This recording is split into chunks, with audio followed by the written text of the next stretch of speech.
Welcome to day 2 of week 3 of year 6. I think that's how it works. Overall, in a combined season of 5 and 6 YMM, of course, this is week 7. But we technically classed it as 6 YMM week 3. We've done 4 out of 8 levels so far. It took entirely too long with a lot of the secret hunting in the first stream. So let's continue with level 5. And welcome already, both Luca and Ludwig, and anybody else here who may have names starting with L.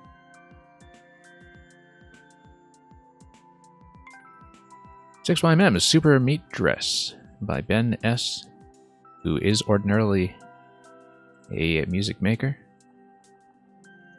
Ready for those flashing lights. They'll chase you down until... Until what? Let's find out.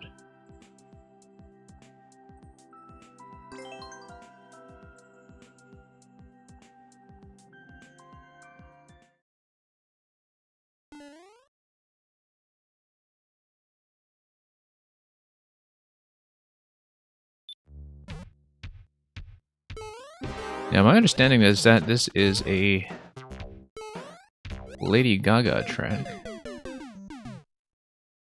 I know that partly because of a thing with the meat dress, partly, of course, because of the Homestar Runner or Toadstar Runner segment in the trailer. Natcat, welcome. Natcat, you're actually 3rd. But close enough. Now, I've got to admit, I don't really know my Gaga myself. I think the main thing I know about Gaga is that collaboration with Tony Bennett not long ago.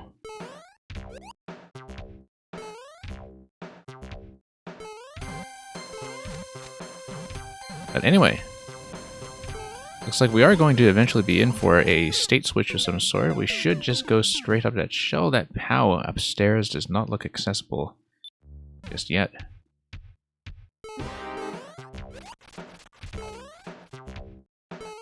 Anyway, you folks all sort out the priority order amongst yourselves while we just get warmed up. And yeah, Natcat, I'm very much in the same situation.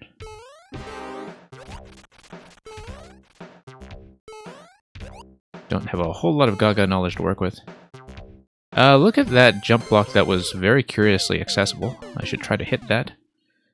Very similar to the one in Supernova's Bonehead Bunker, in fact. Just a white note block dangling in the middle of nowhere, just asking to be hit with something. Like this. That's the key. There you go. And looks like it will be surviving with the key all the way past the checkpoints and all the way to the end. That should be the idea.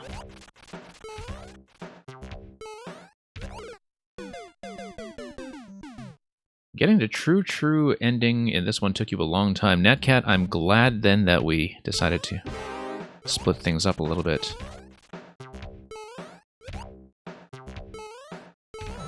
Given that my skills at fast music auto-scroll to begin with are not really the greatest. We had a pretty long secrets hunt with the composers level in yesterday's set as well. I might have an easier time if I'm not as blind as you are. Well, we haven't established that yet, so we'll see how it goes. A couple of jumps that we need to adjust along the way here, of course.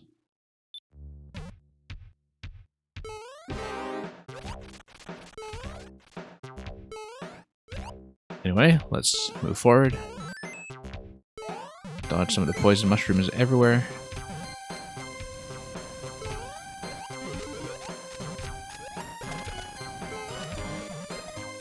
Yeah, a little bit of adjustment we need to make here and there. And, oh, through the door, unless I need to do something without reacting so quickly. I don't know why I checked that. Okay, let's continue from checkpoint anyway, just to learn this segment first. We will, of course, eventually do everything from the start in order to grab the cake route, presumably.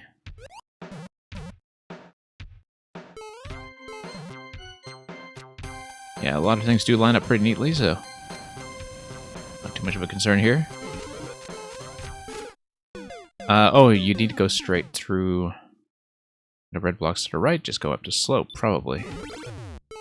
That should be it.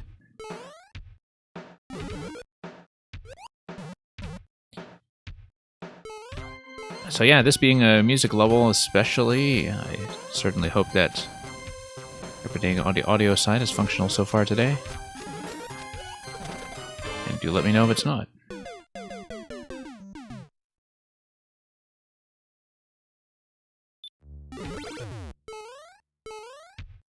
Yeah, I've had a little bit of trouble cutting the highlights video or long-term storage from yesterday's segment. Twitch has just refused to save the chat log from the stream, which has been a bit of an irritation so far, but hopefully we'll get that sorted out as well. I do like to keep long-term records of maker content. I wonder if there was some kind of on-off I was supposed to activate there, or if I do in fact just go.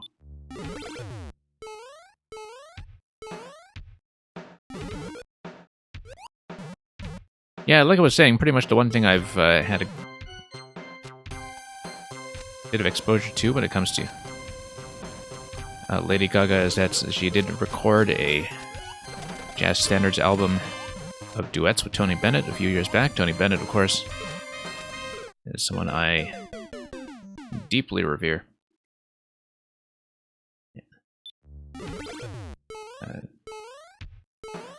And yeah, I mean, he's done a lot of collaborations over many, many decades. All the way going back to the 1960s or so, and he doesn't pick just anybody to work with. So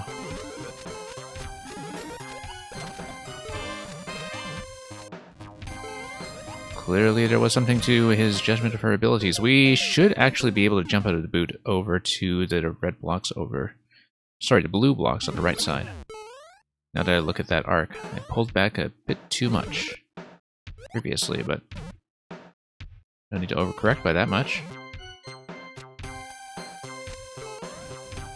We should, in fact, be fine.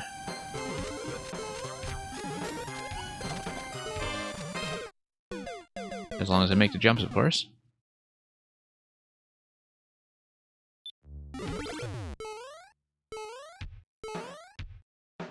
Yeah, and I'm vaguely aware of something to do with the meat dress, which is how this title clicked for me. Also in reference, of course, to Super Meat Boy, which it may surprise some of you to know I have not, in fact, played.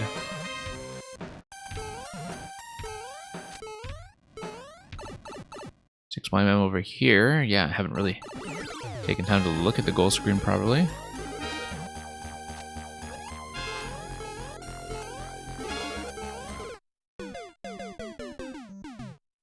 We can grab the 30 coin. It really just kind of slows me down a little bit on the scroll, perhaps, but we'll see.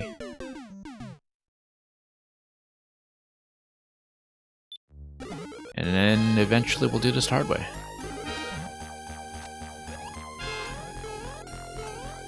Not too tightly tuned, this thing, so... Ah, there's the key door outside the pipe at the point where we just passed, so that's something to look out for in terms of a key exit that we need to hit before getting smooshed or pushed by the auto-scroll. Once we eventually do that route.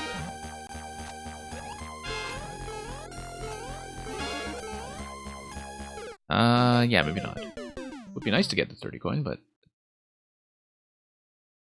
I suppose I do need to pull back a little bit horizontally in that segment anyway, so I should theoretically have time.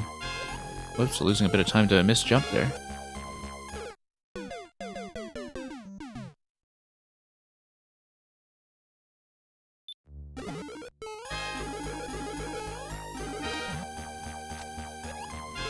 Okay.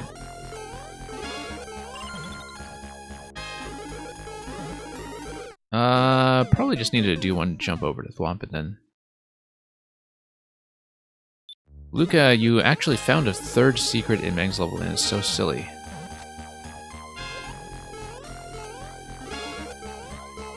If we have time, I may have to follow up on that, but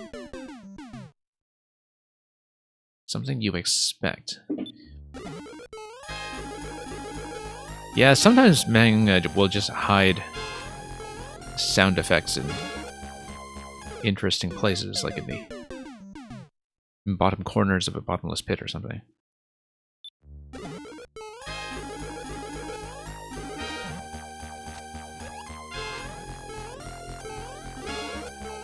Okay.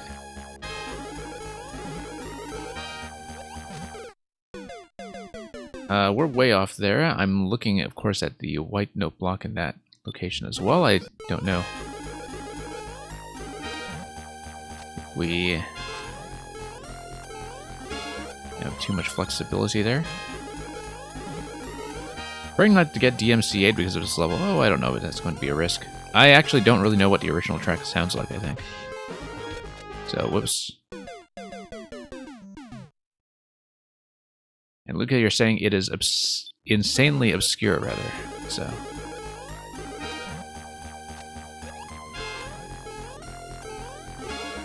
Just a really tiny sound effect hidden away somewhere.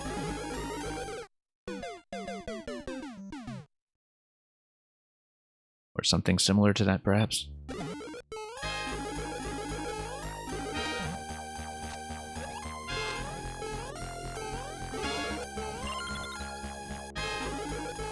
Okay, here we go.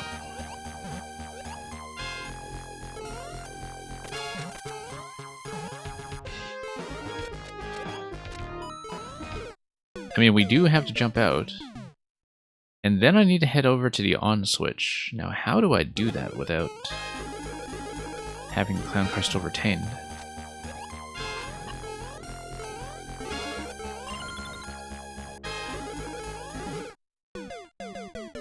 Let's not cut too many corners here.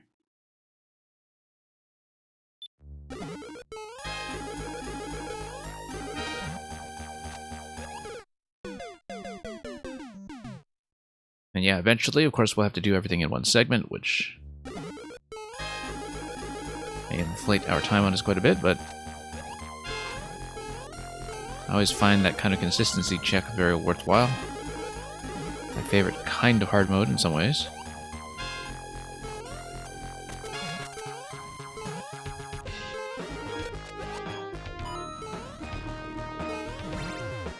Oh wow, that placement relative to that thwomp, that was something quite close.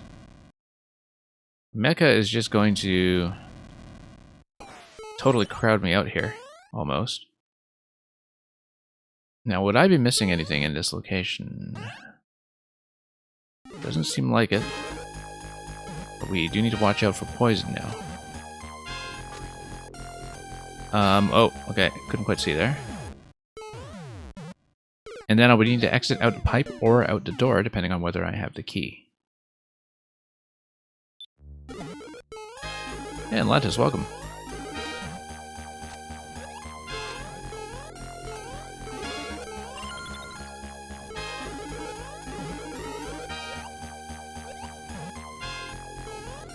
Okay, let's continue here.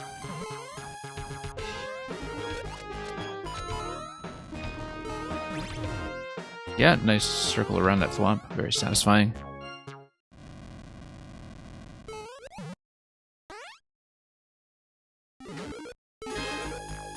Okay, gotta keep things nice and tight over here. Yeah, that camera drop at the end there is not really ideal. Certainly looked like the pipe was supposed to be the exit. I think I didn't beat the screen boundary, though. So still some things to tighten up there. Whoops. Let's not go bottom.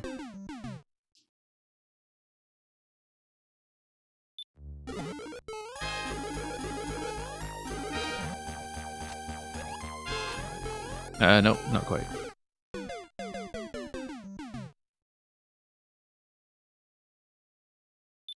Yeah, aesthetically in the level layout itself, don't know if it's doing that much to sell it as a Gaga theme that's very distinct from other music levels, but I'm also not picking up on some of the nuances that may be there, thematically speaking.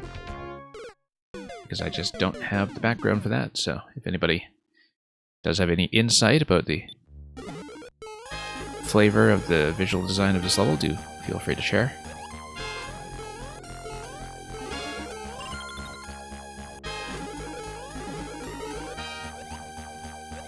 Anyway, let's move here.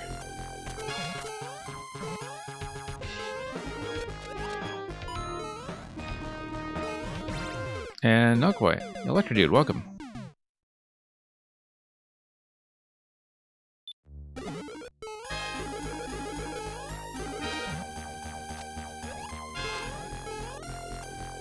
Let's pay attention. Actually go over.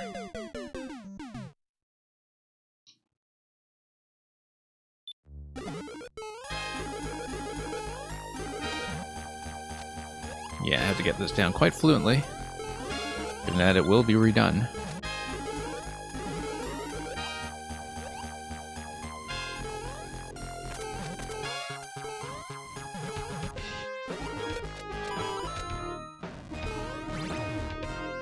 Okay.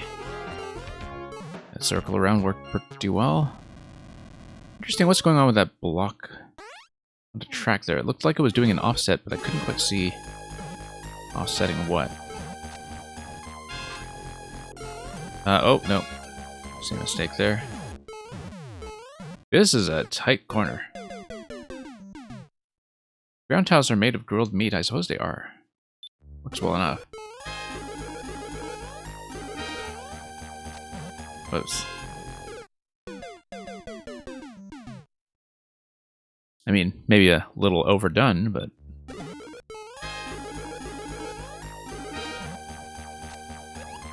works just fine for platforming purposes. Whoops.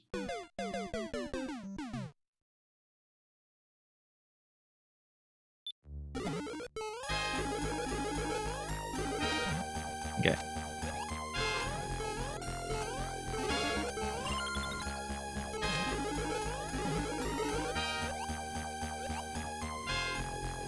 Alright, just gonna hop over. I didn't do anything with that red pipe. That was something we passed very quickly there.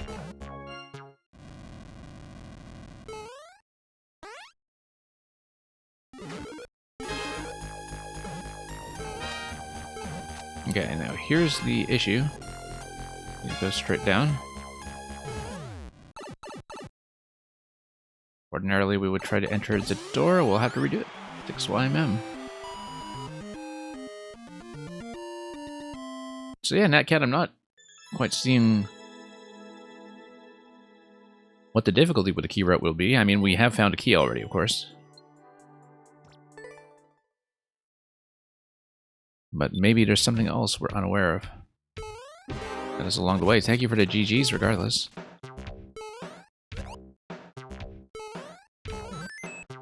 Might be here a while, for all we know.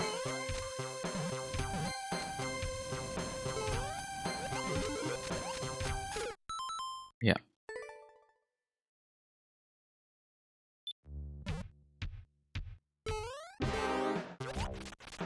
Okay, let's take this.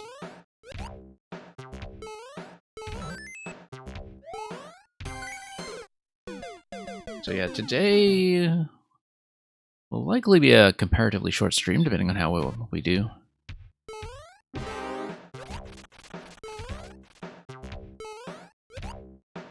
Because I'm probably not going to stay on for too many things past just doing the 6YMM set. But once again, we'll see how we're doing for time and interest. And we'll make that decision accordingly.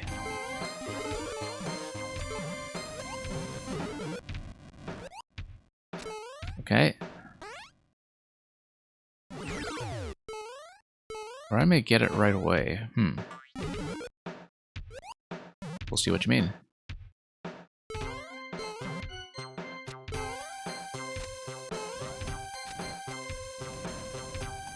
I mean, the key door is in a pretty conspicuous location. Doesn't really look like there's any particular trick to that.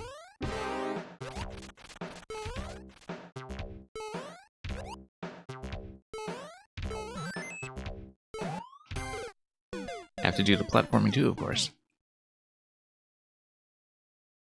And that will be a big part of the challenge.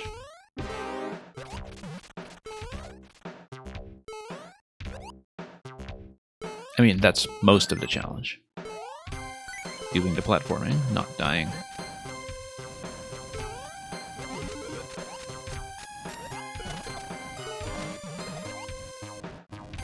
Okay.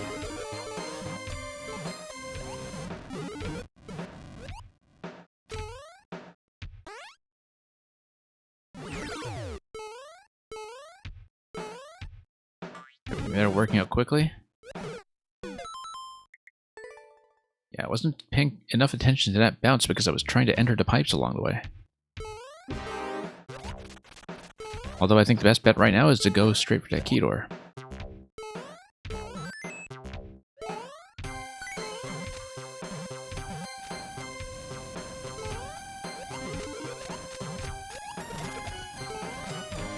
Okay, there we go.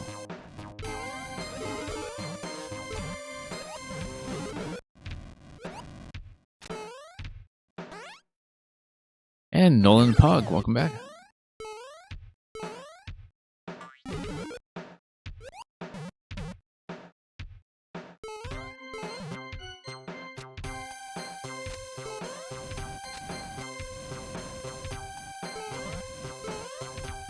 Okay, just have to trust where we're going. Whoops. Yeah, that didn't quite go.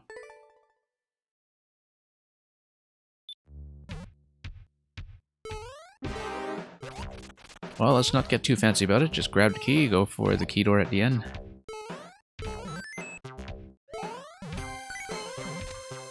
Not much left to do.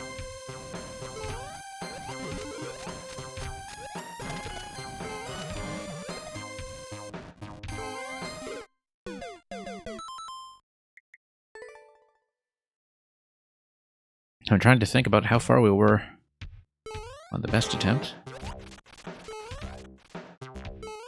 In quite a bit of distance, in fact.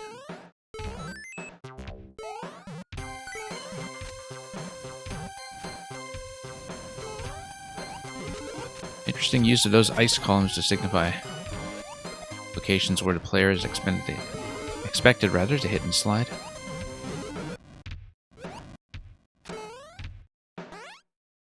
Not just a functional purpose of slowing down and causing slip-ups and escapes.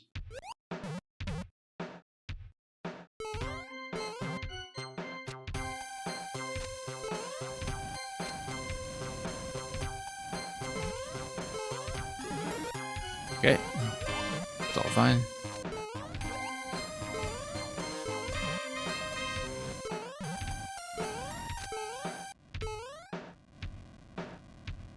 Everything here looks in order so far.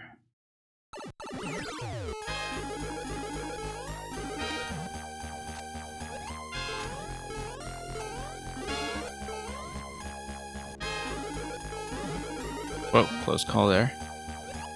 It's a big slump.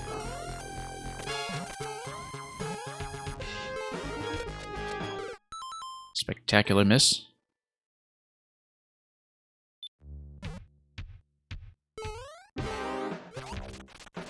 Not how to jump into a clown car. Partly because we didn't jump into a clown car.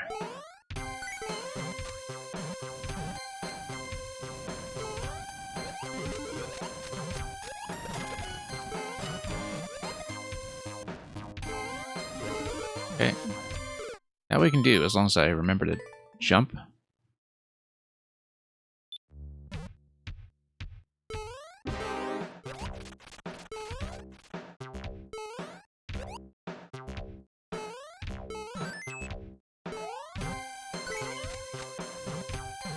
Okay, everything looking fine on this attempt so far. We'll see if that remains the case.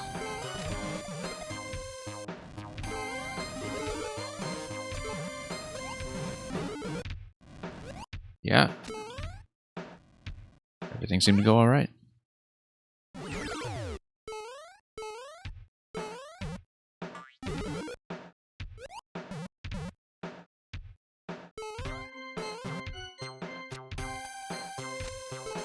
Okay, all that got sorted. That drop still throws me off quite a bit.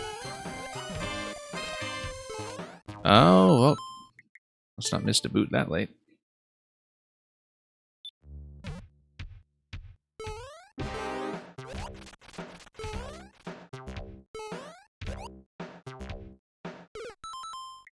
Yeah, playing a little bit sloppy, but we'll try to get that in order.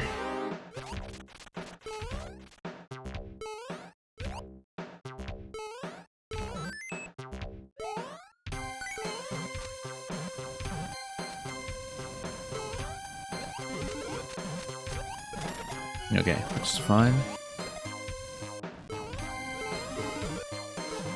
Thought I was going to miss the boot, but thankfully fairly generous.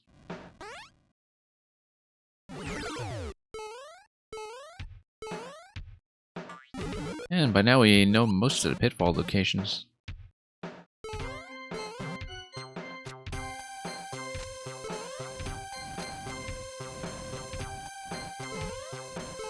Not going to worry too much about that until we can get through the key door, though, so... Nope. A little bit hard to see the exit point there when you're that far ahead.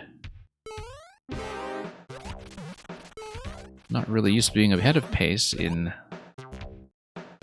these kinds of levels anyway.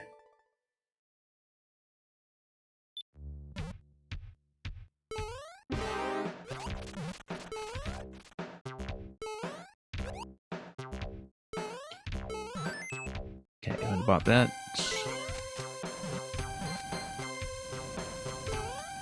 Same old routine.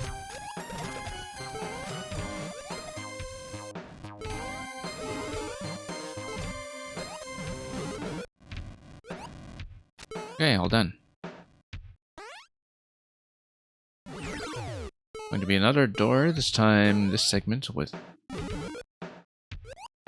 the state switch, manipulating a few things.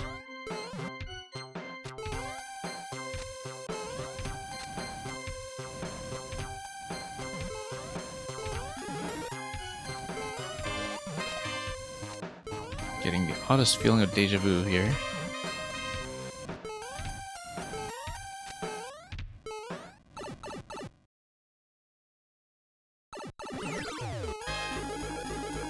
Okay. Nope. We've made that mistake many times.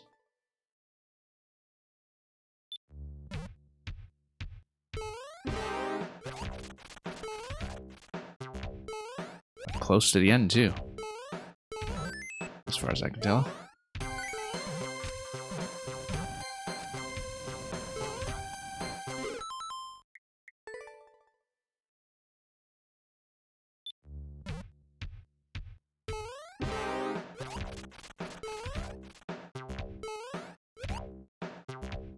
Yep, just need to fix all this together at once. We've had good attempts on every section now. Or at least I remember every section. It's having been accounted for.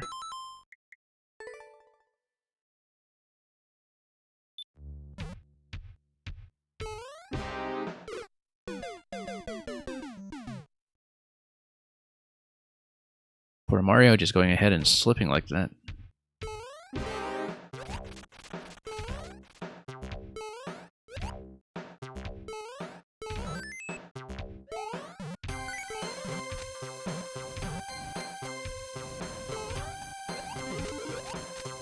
Okay.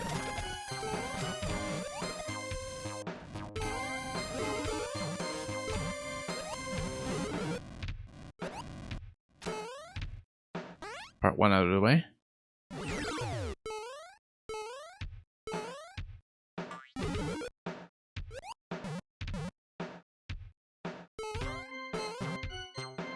And not much more to add apart from just going through it, not getting hit by the mechas.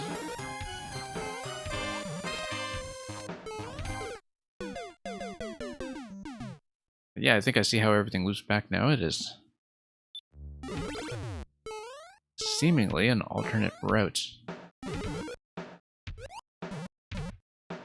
at the end of the big GEB fight.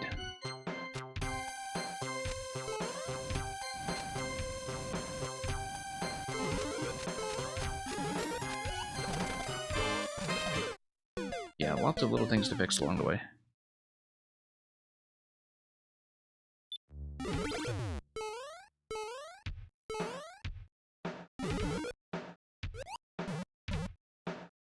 But yeah, attempting to finish this on yesterday's stream would have been a disaster.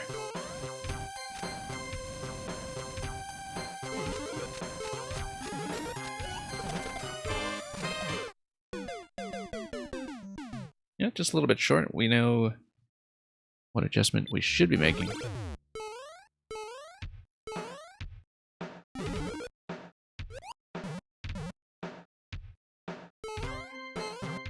And on we go.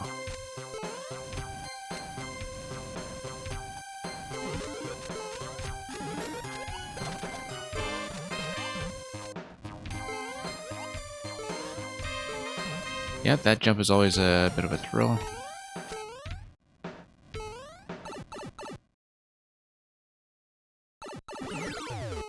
Well, still doing okay, apart from a brief lapse in visibility there. Nope, once again, same mistake.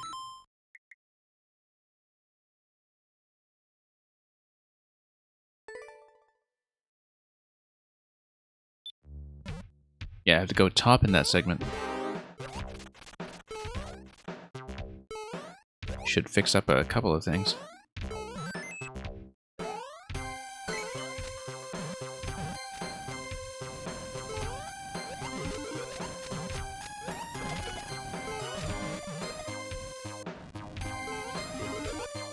Nope.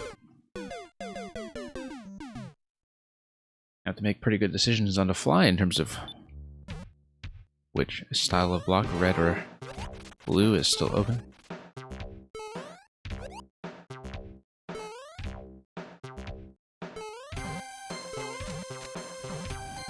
Okay.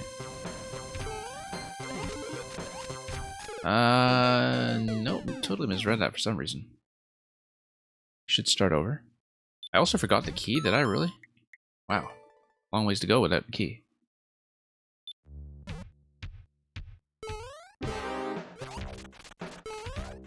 But yeah, fairly available up front, so... as long as we don't bump our heads all the way down to charts.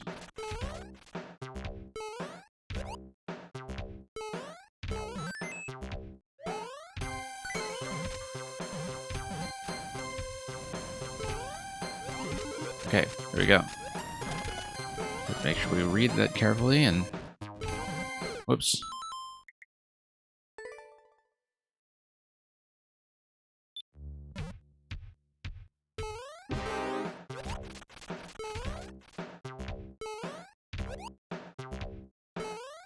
Well, back there until we fix it. Did I hit this time? Yes, I did.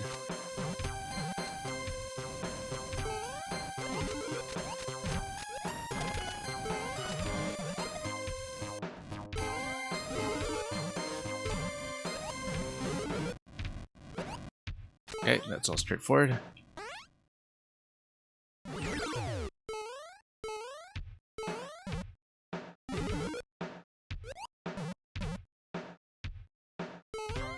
Now with the key in tow, nothing has really made it easier for me, just harder.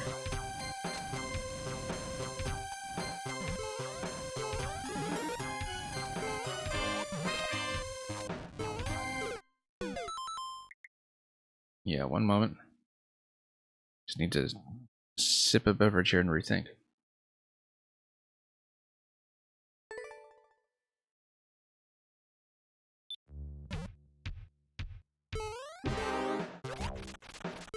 Yeah, plenty of room to tighten up a lot of those jumps along the way.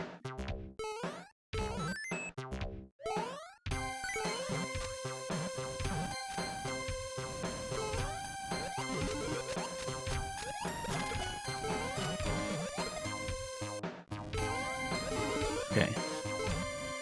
Everything here looking good.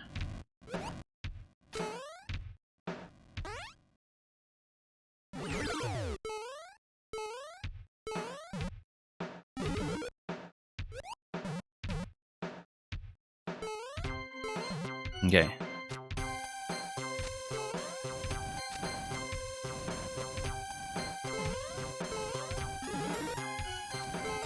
Almost pulled back a little bit too much there.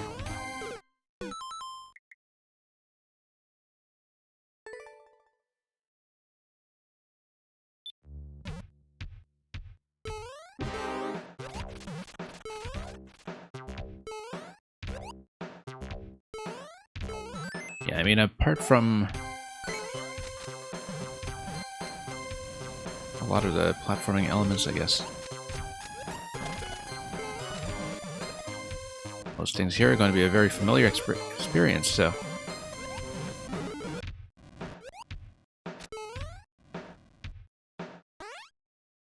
$6YMM. We'll be looking for a door exit rather than a pipe exit, I think. Once we are in the subworld.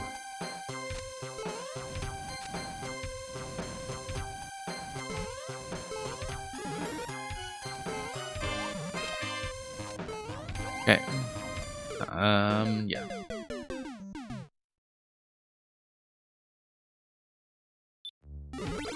Okay, could be doing cleaner. Let's start over. Although I wonder if this location is accessible on a second pass. I don't think it will be.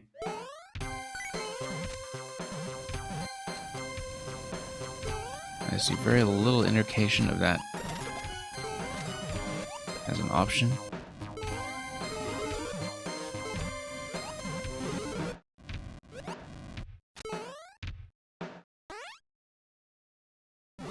Okay, getting closer.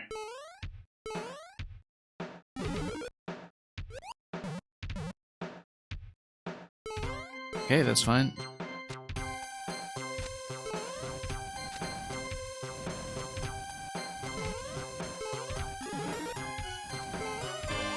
Oh, nearly missed that one.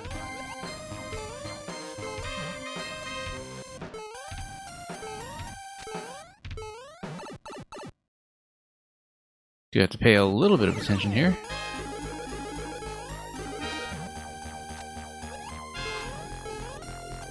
Oh, no, every time.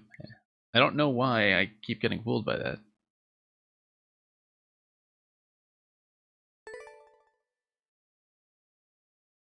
And Green Star, welcome.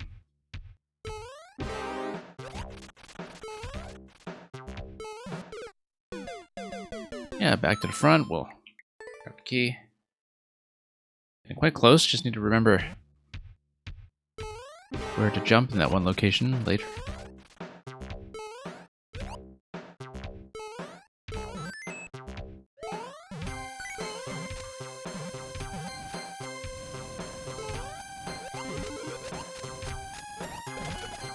Okay, this looks fine. That was a bit of a close call there on the 911 collection rather.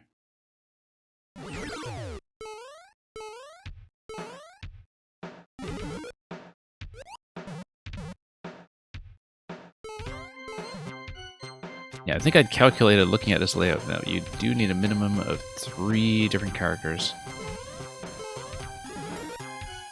to really see the totality of what this level has to offer. Whoops. Thrown off a little bit by the bounce.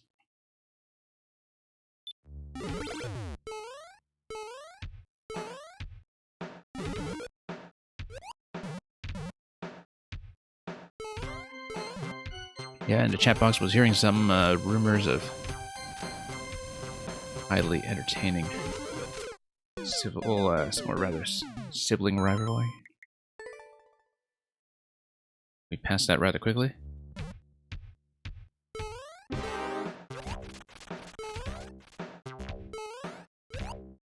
Okay, here we are.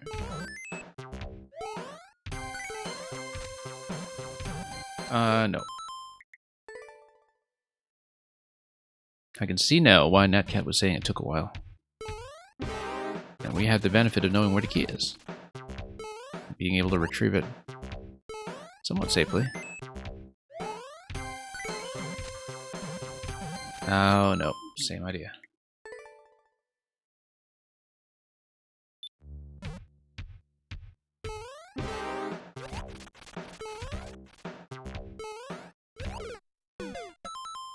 But yeah, trying to tag this onto the stream yesterday would have been a bit of a disaster.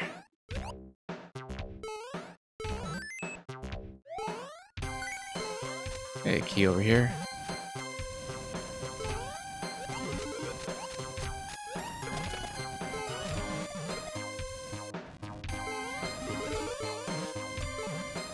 Okay.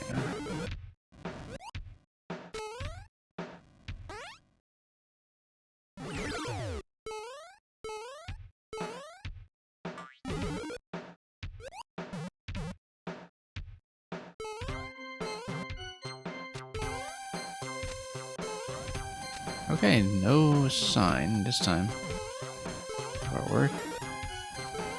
Maybe later in the level.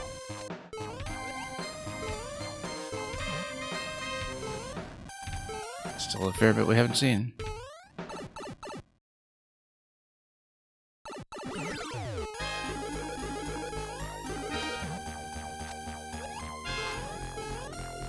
No, every time.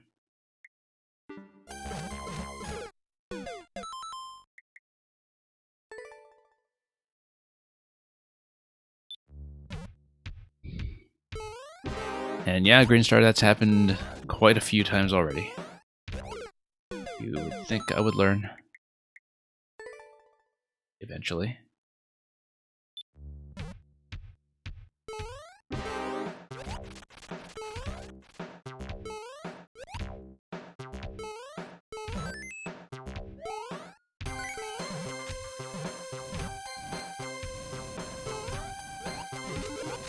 Okay. Up and up.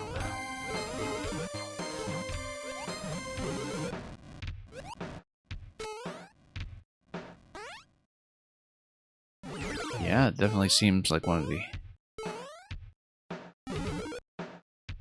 quieter chats of this nature we've had in a while. Nope. Doesn't have to by any means.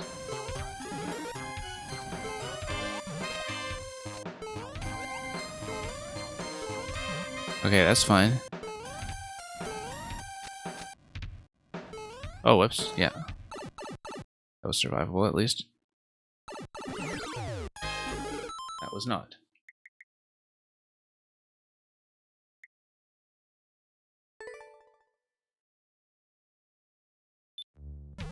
And, yeah, Natcat really might need Mega Man on a base there.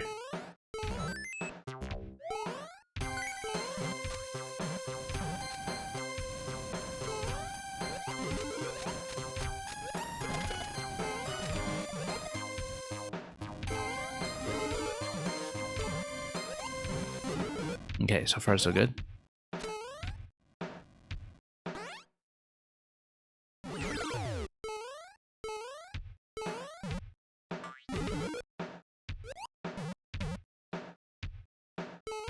Okay, that's fine.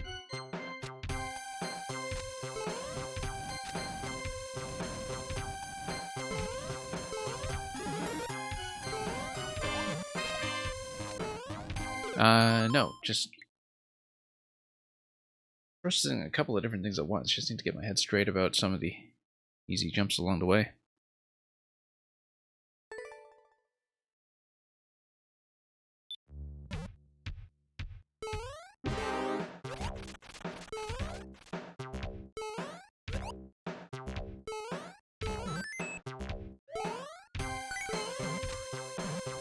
Like I was saying on a stream yesterday with a composer's level, this style of scrolling music runner is not something I'm particularly proficient at.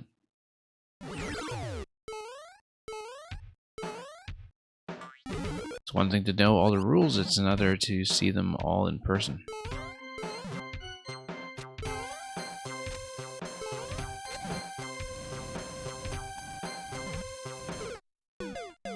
Whoa, whoa, whoa. That was just a lapse all of a sudden. I don't quite know what happened there.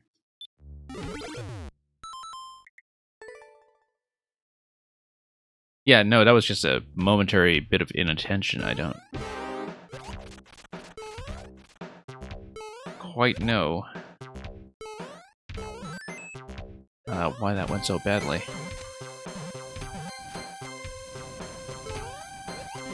Probably thought I could take a moment to stop and take a breather. Not that kind of game, unfortunately.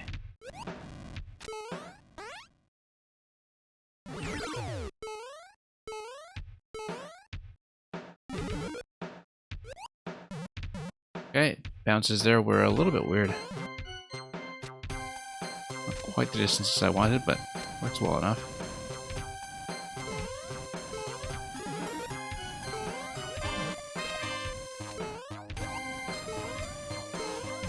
Okay.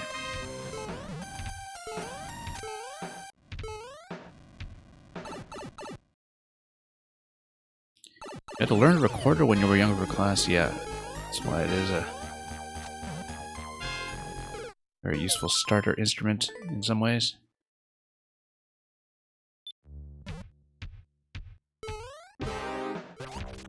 The recorder, of course, has a very long history going back to the Baroque. Sort of interesting that it is so capable as a cheap and accessible plastic student's instrument someday. These days, usually plastic. But of course, if you look up videos of people who do professionally play Baroque recorder, I mean, they can take a relatively cheap instrument and make it sound absolutely wonderful.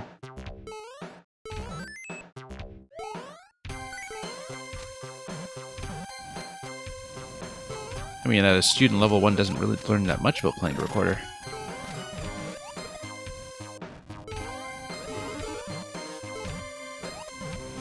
But it's a good start.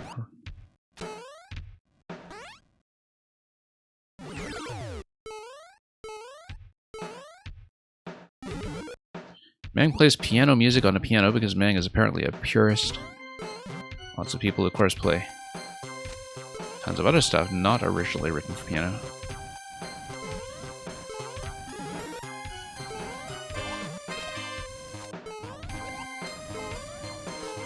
Okay. We are.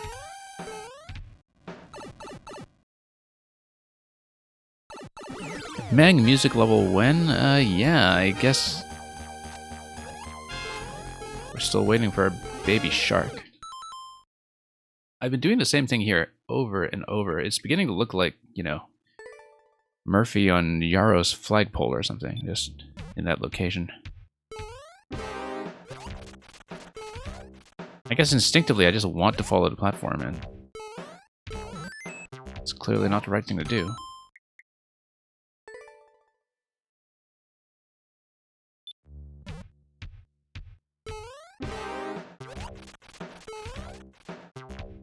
That cat, there already is a baby shark music level, okay.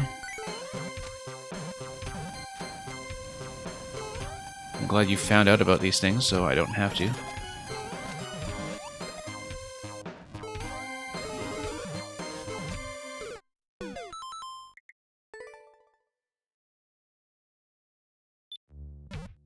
Greenstar, to go back to what you were saying, the Korean streamer from yesterday was really fun to watch. Yeah. Extremely expressive character.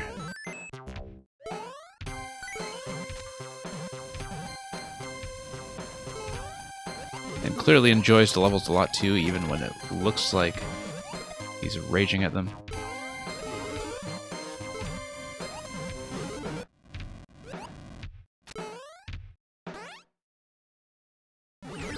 You'll add it to viewer levels next stream. Oh, I don't know. Well, I mean, do what you want, but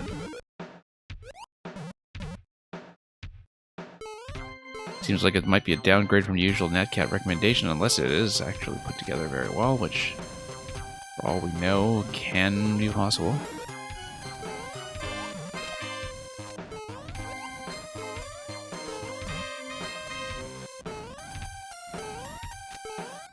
Okay, it's fine.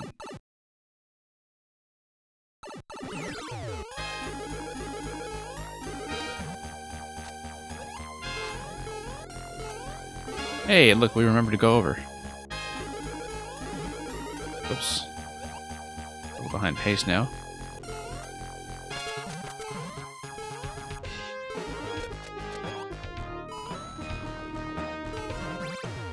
Whoa, bit of a tight fit there.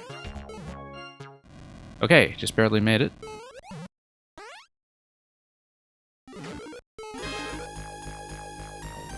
Be careful now. Fall all the way down. And there we are. Is this the cake? Yes, it is. Gaga. Or GGAA, if you prefer. On-off switch would get you out. The star would maybe get you something else, but... Oh, there's something up top as well. I can't quite see it. I don't exactly know what shape this makes. It is something very extravagant. But I can't quite make it out here at this scale.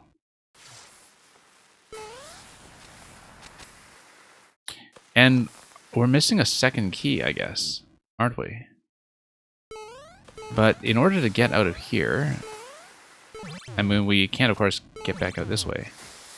I guess the implication is that there is a second key that we needed to get in order to go through this door, and that there's more. Oh, that's why Nightcat was saying earlier that the route took a long time to find and may have had a certain degree of blindness involved. Well, we're not nearly done then. We should have gone left. The top is the thumbnail. Yeah, it looks like that, Green Star. I just didn't quite recognize what it was. I think Ben S. had said something about wanting to make that a tribute to an album cover. The Lady Gaga album cover. Let's look out for more white note blocks, unless... I mean, there's a lot going on here.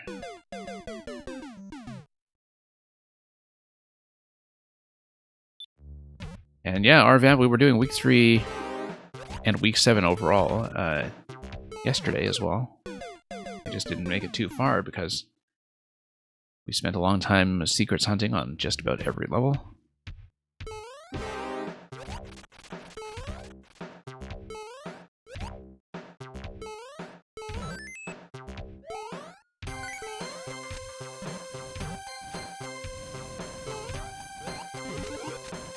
Look at that note block up there. I wonder if that's useful. Greenstar, you were saying earlier you made music levels with the help of the Mario Maestro tool. Yeah, looks like a lot of the people, in fact, Greenstar, who do some of the really complex looping music setups are not really musicians themselves. They are kind of doing that more from the perspective of being really experienced technical designers. And they do use tools like Maestro for things like the MIDI audio conversion.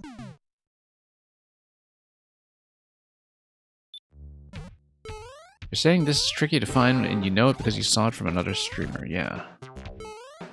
Looks like it is tricky.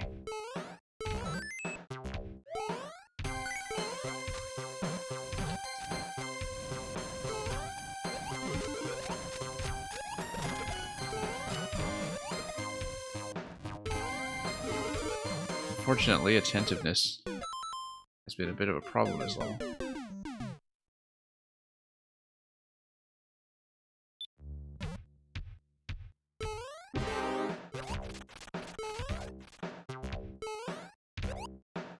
I wonder if I went in that pipe and back out. At the very end.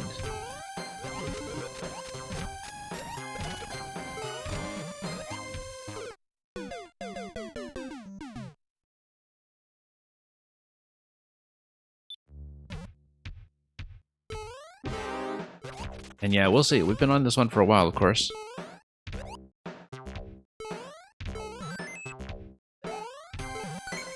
That's just how music auto-scrollers go sometimes.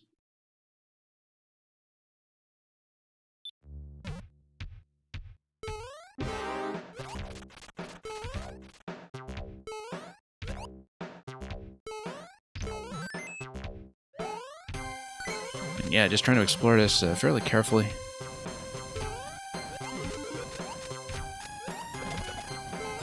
Still haven't successfully hit that block.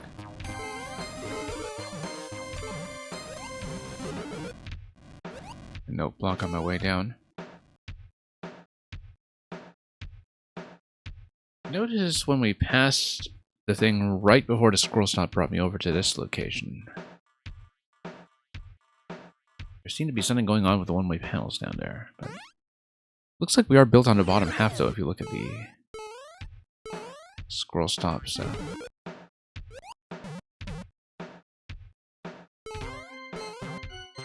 We'll see how that works.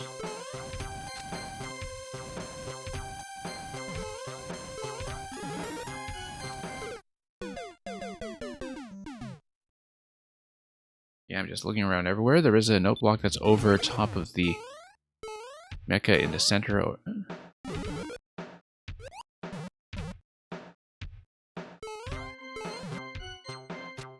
So that's certainly a potential option. I am just restarting from checkpoint so I can scan a bit and understand what we're dealing with.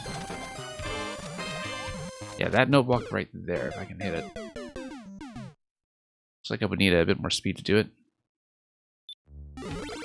White note block in a very suspicious location. It's a very time-sensitive location.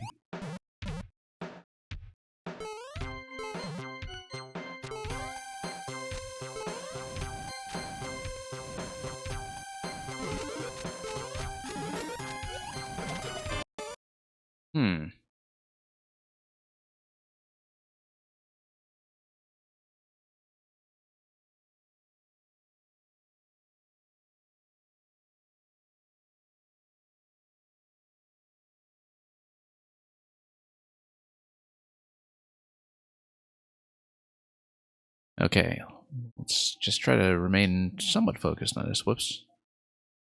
Spoke too soon.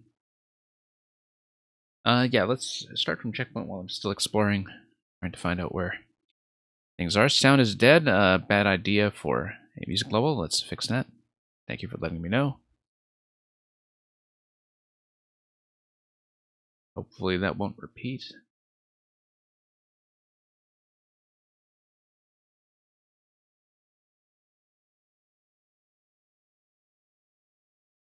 And we'll get back up and running in a moment.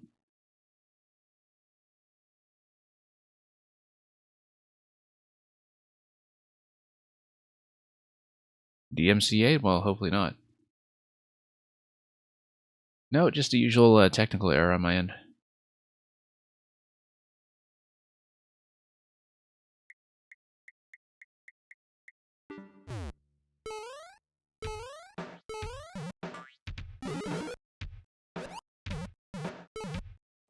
Yeah, I'm looking at what I can, not seeing much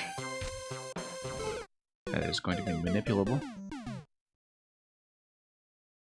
Sometimes I do see the white note blocks dangling in the middle of nowhere, but it's hard to tell without being able to see over top of them whether they were in fact being used as instruments.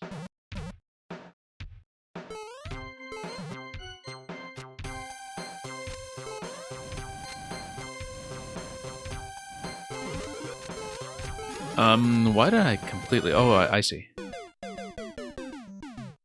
keep failing to visualize that one tile corridor on the slope. That corridor of red blocks.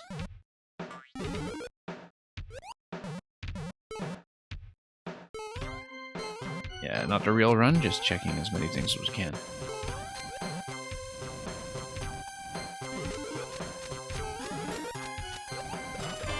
Yeah, once again failed to check all of those.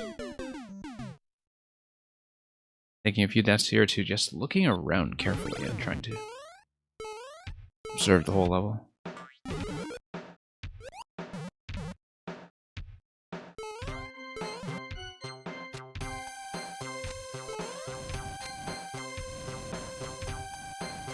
Okay.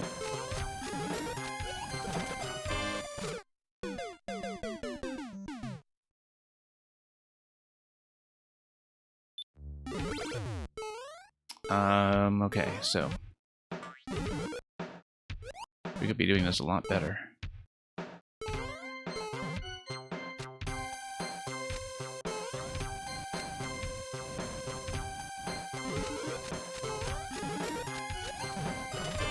Huh, hitting that block in the middle of nowhere, that was floating off the track. Obviously not productive.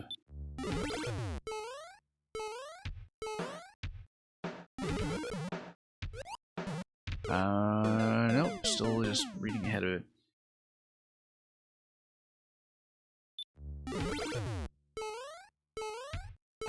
And yeah, some note blocks, of course. I'm going to be involved in these levels both in the light and dark themes.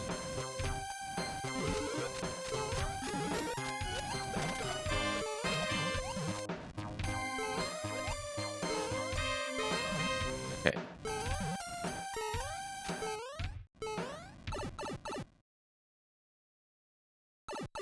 Yeah, still looking carefully. And I don't see a natural candidate. It's okay, let's just keep going to take a look, looking over that last pipe as well.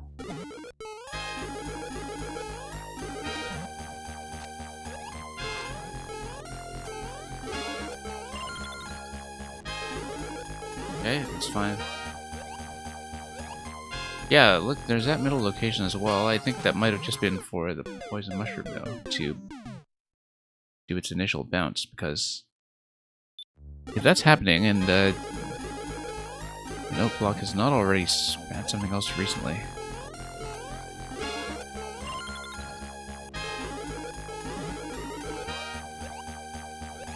Well, we'll see how interesting it becomes. I mean, we haven't really been checking a lot of the pipes as well. Quite a lot is suspicious. Don't have too much time to check the pipes that do not look at least promising, though.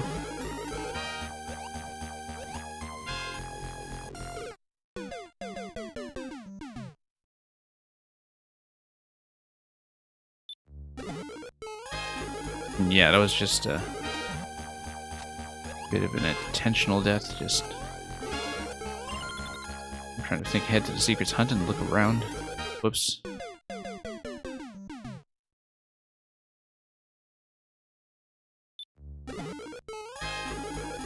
Yeah, not all of the note block coloration matters too much. Whoops. Really slipping like crazy. I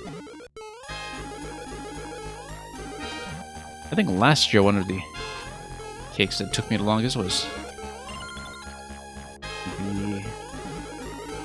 the snow level was based on Celeste. I believe that was by Deaf Despise, and it was hard in the same way as that this is hard.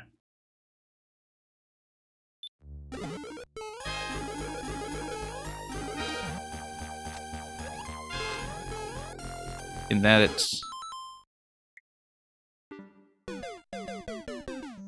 mostly kind of playing around with player psychology, I guess, and establishing more information about the state of the pull-ups, of course.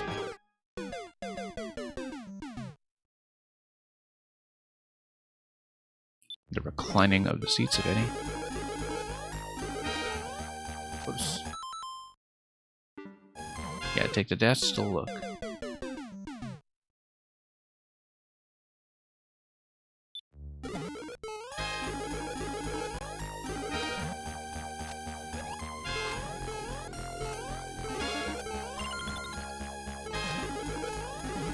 Okay, things should generally be fine here. Let's... Yeah, things got thrown off a bit because I was trying to enter the pipe. But we're looking for a key.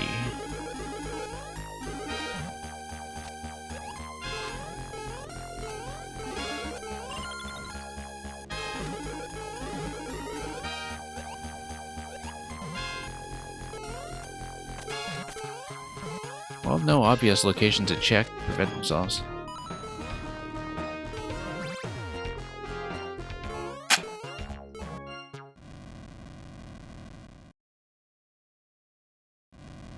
Okay.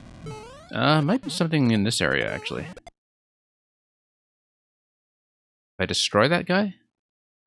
No key off him. Okay, so it's not just getting rid of the Koopa.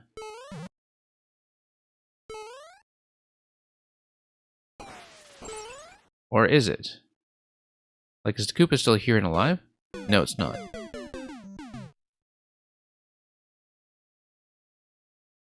I was thinking, like, the Koopa at the end is suspicious, and you can just kill it. But that didn't seem to do anything useful for me. Because you could kind of see an enemy kill being the thing that releases the key, but... like, look at that flying Koopa there.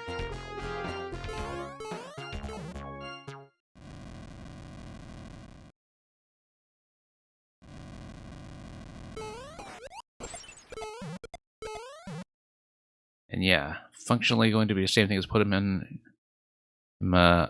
under the icicles, so let's just keep going. I didn't destroy it actually. Oh, okay, it was just off screen in the same way that I was off screen.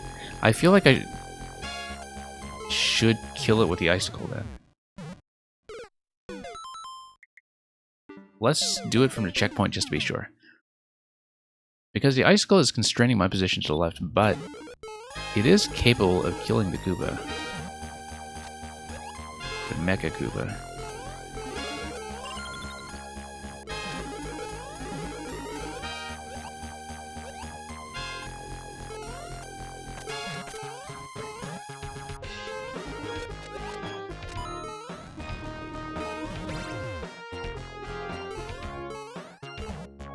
Yeah, because this ending here, I struggle to see what else it could possibly be encouraging me to do.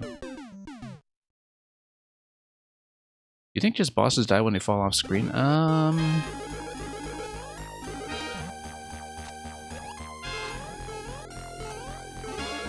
I haven't thought too much about how the camera is built in this area.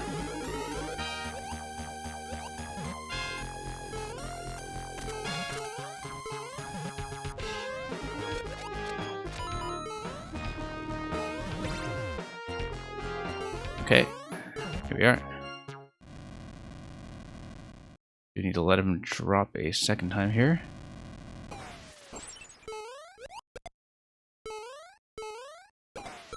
There we go. So that confirms the theory. We do need to do the level over again then.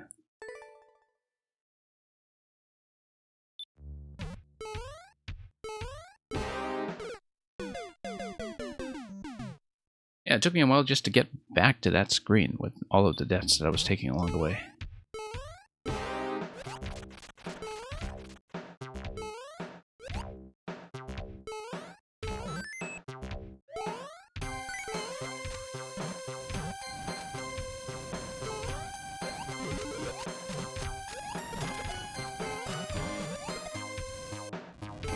Okay, there we are.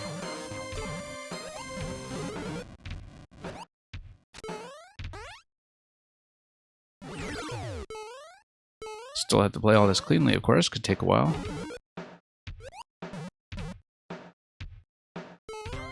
But I am glad we worked through it.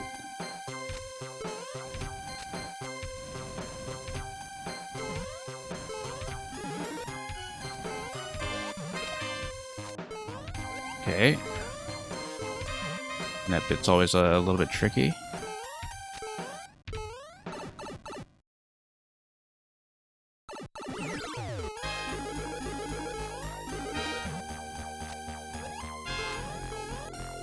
Okay, let's not choke here.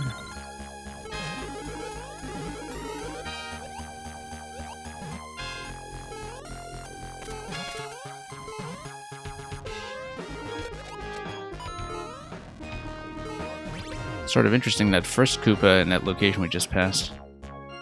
Building a bit of anticipation for the movement pattern of this one. Also, notice that last time we went under the Koopa just fine. under the Mecha, and that seemed to work out much better. We still need to live in this platformer segment here. Make it up to the key door in time. That off-camera drop as always.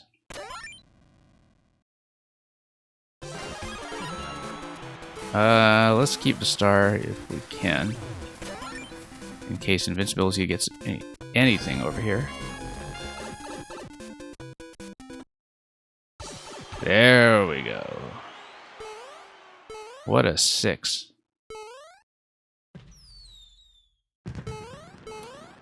This looks suspicious. Are there 2 ways to get in here, or is this just symmetry? It's not exactly symmetry. It's actually off by that one tile to the left.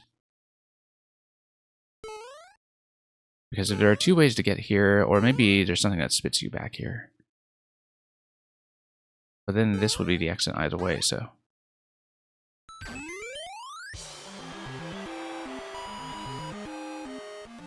Well, we can take a look at the layout. Splish. And thank you for the follow.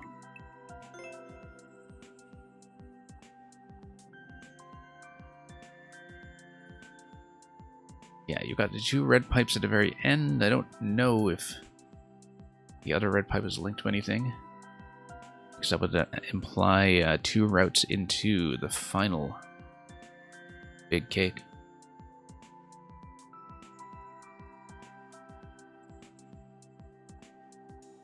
Anyway, let's read some comments.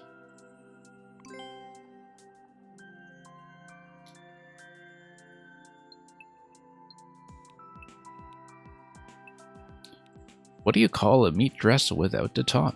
A skirt steak. Who hired this guy? Burger King? I wish I could put a like on this.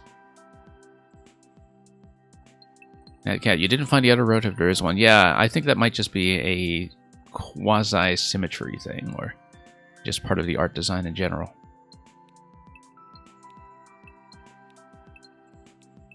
Meat dress challenge. Nicely done, Green Star.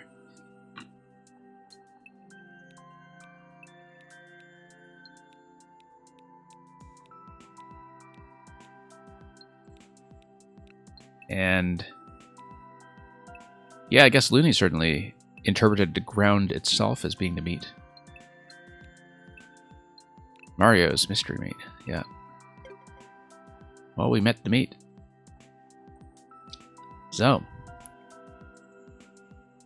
let's move on to the next level. Next level is going to be Master of Puppets, which is not going to be a Metallica music level, but it is going to involve some kind of puppetry by Mr. Sparky, or of course, Mr. Electrodude.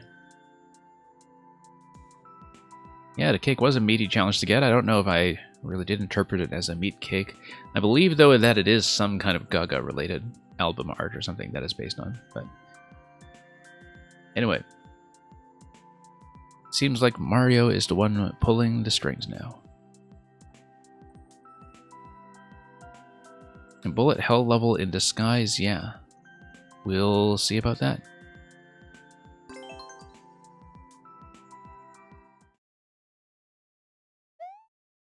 Now, I've seen Electrodude poking around with the mechanic for this level on his stream every now and then for months and months. I remember when he was putting together this chomp thing very early. I don't remember how it's made, though, the chomp setup here. Like, it is based on some kind of initial constraint. Oh, with the block pushing it up, I see. Because the block pushes up in a position, and then I guess once the head is in this position, it kind of drags back and forth over the bridge this way. And if you toggle the switch, then that should be a scroll break on the right side, right? Understand it correctly? I guess you need to toggle both. Oh, interesting.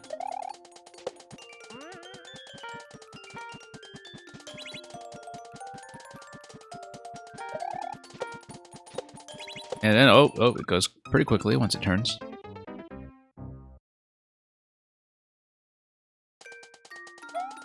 I'm assuming we do want to hit all three of those question blocks. What happens is that the head is far enough from the stump before Chomp bites. Okay.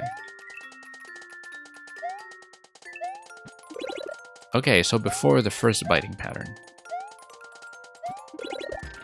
I mean, it does look like it has to be specific to the long chains that are in the night theme.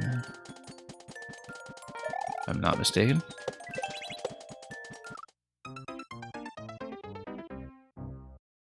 Yeah, really interesting behavior.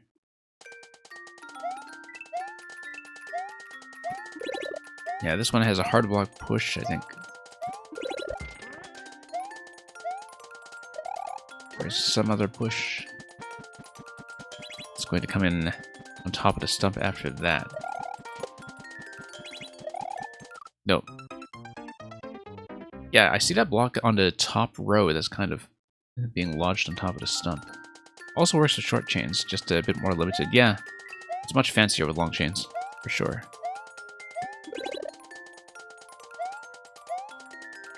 I mean, I assume that the logic would have had to work with short chains. It's just that you don't get quite as dynamic movement.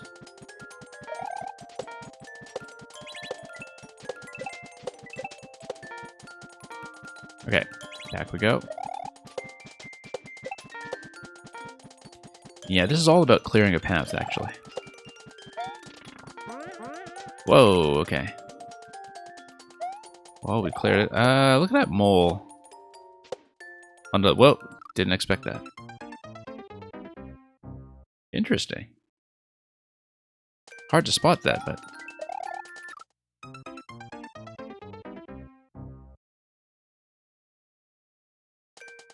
I'll have to think about whether I missed some kind of visual cue for that.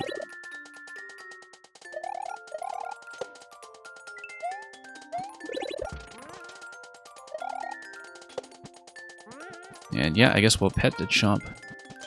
You know, I can't get enough of that Chain Chomp living room lamp that was in the trailer for this week in one of the live action shots, in this case from Lecter's home, I think. Should really get one of those.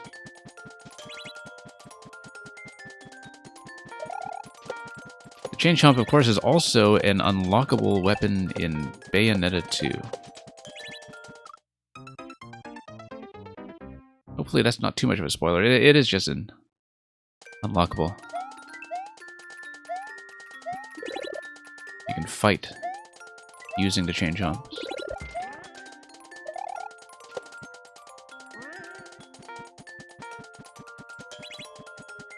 Has a bit of a ball and chain weapon. Whoops. Okay, let's go back.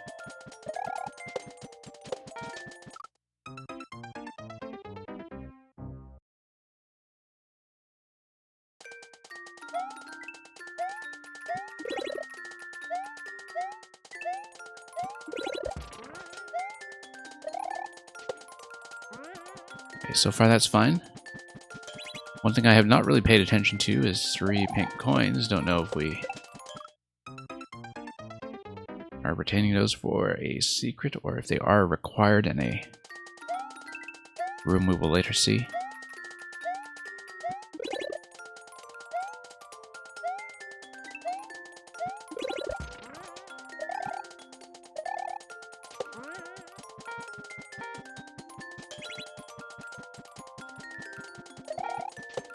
Okay, let's not miss too much. Whoops.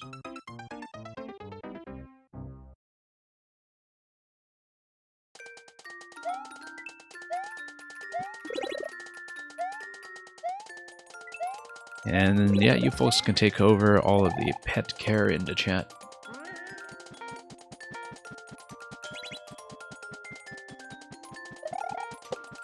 Whoops. Yeah, I need all 3 thwomps down in order to release the spike ball.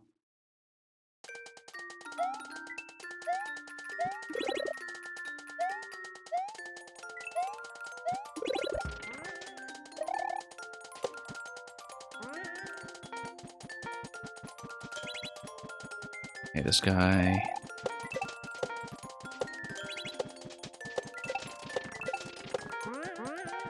Whoop. Really getting hit by that every time. Nope.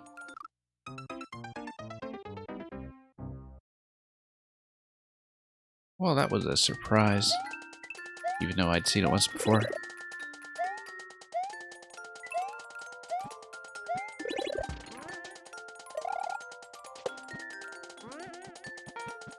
Okay, here we are.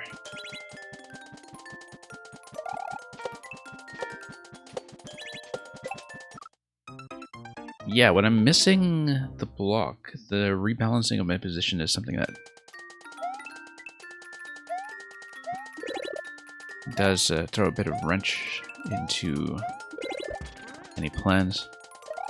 Oops.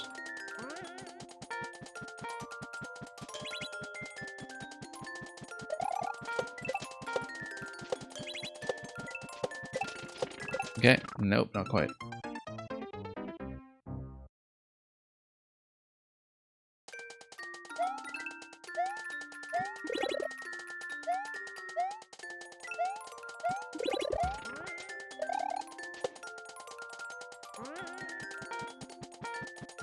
Okay.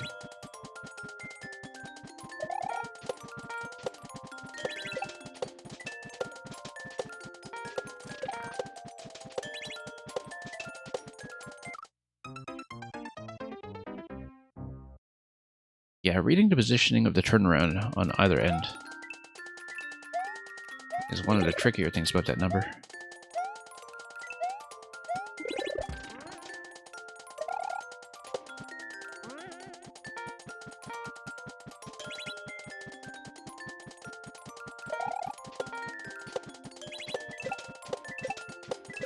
Yeah, if you do it cleanly, then everything just works very well.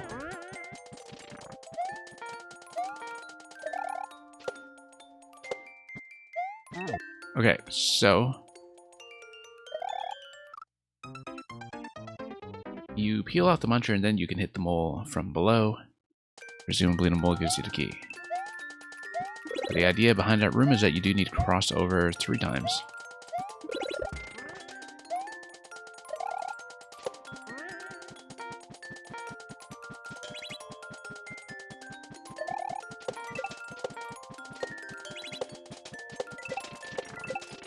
Yeah, first cycle everything is going to be ideal.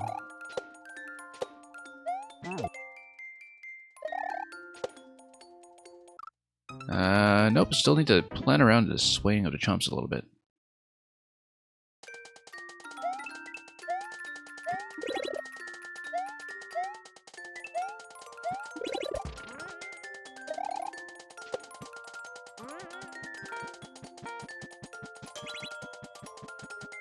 Okay. Nope. Pretty sure that room had a Larry, but that was too hard. I'll get back there and I'll see which room you mean.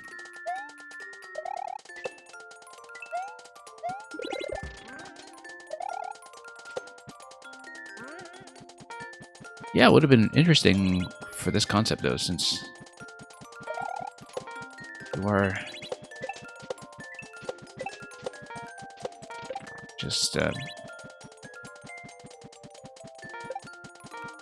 using your Mushroom Kingdom lease or pet permit all day.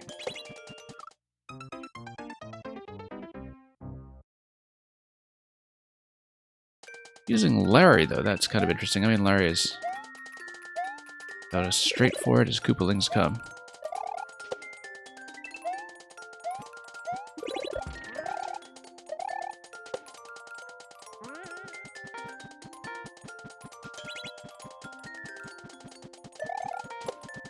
Yeah, there are certain tools and enemies that I've, to this day, just never taken such time to include properly.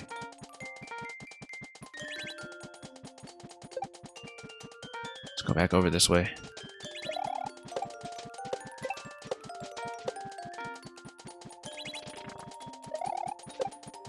And Spike Ball is going to follow because of the night theme. That's one thing I had failed to consider. I just didn't really think about that.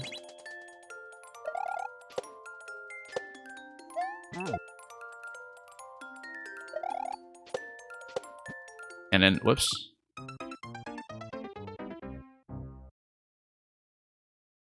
Not watching that top part that is surrounding the mole.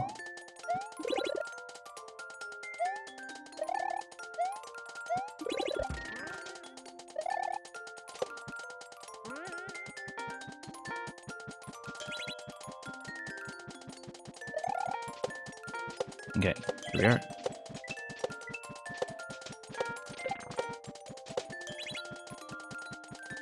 Probably need the next cycle.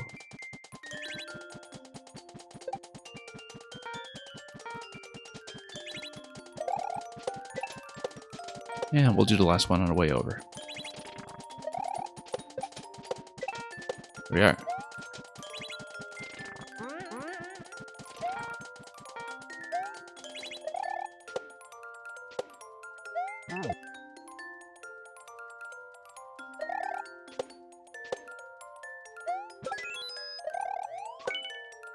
Okay. Just a lot of pattern reading over there. Okay, here's our first sight of a pink coin. Nope. I want to spin jump on top of the chomp, but I do have to think about how I'll do it.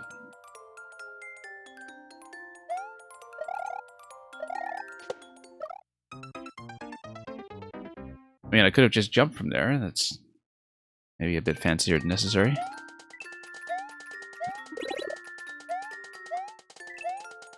Whoops.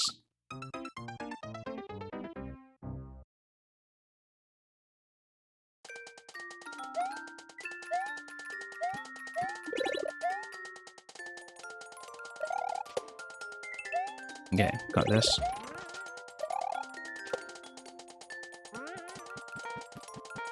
You don't know why everybody tries to spin jump, because the whole way through you've conditioned them to think that if you miss and get on top of the chomp, that's fine. You still got on top of the chomp.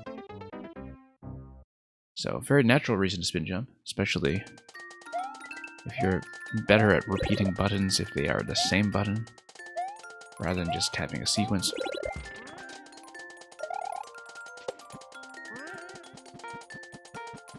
No, I'm thinking there are plenty of ways where people might be encouraged to spin jump there, even if it was clearly not the solution.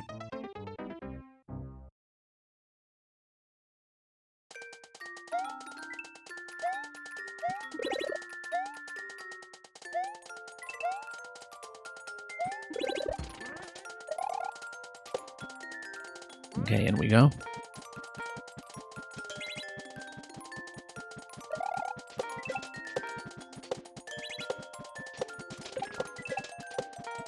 And one more. Nope. There we are.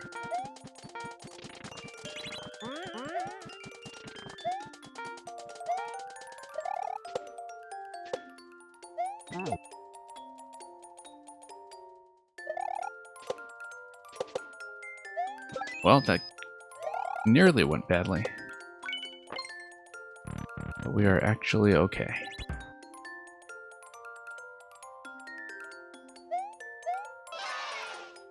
And we'll just go under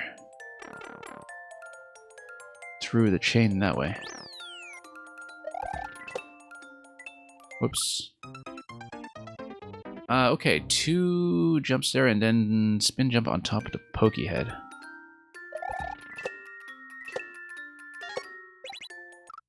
Whoops. Didn't expect to land on top of the bridge. I thought I had one more spin left in me, or rather, one more landing that I can take. You know what? Let's get switched here.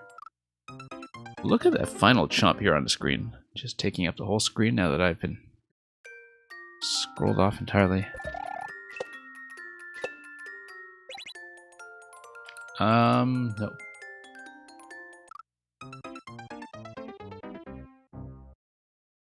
We did have a very specific assignment here.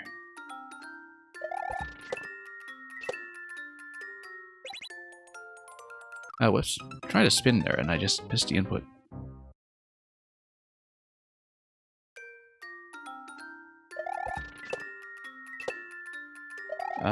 Yeah. No. Because you do need to go down directly.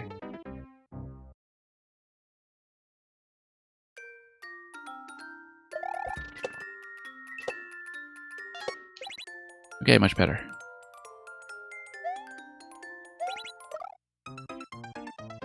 Yeah, I can't stall that long, of course.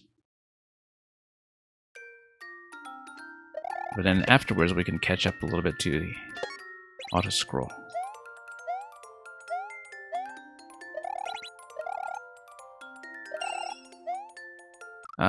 Nope, we should have minded the spikes there. The idea there is to spin jump on top of the chomp to the left and spin jump on it continuously. Left to right.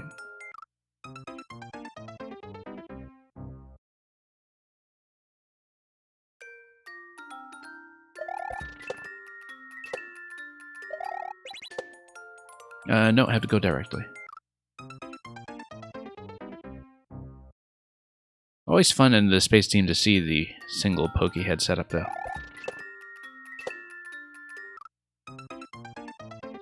Surprisingly useful surfaces. Floating everywhere with the curved pattern.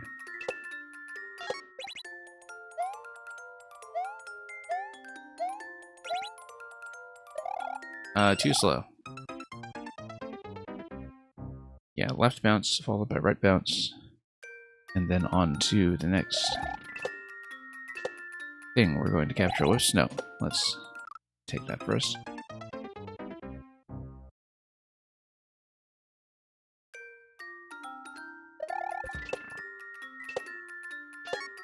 Okay. I don't know why I did that.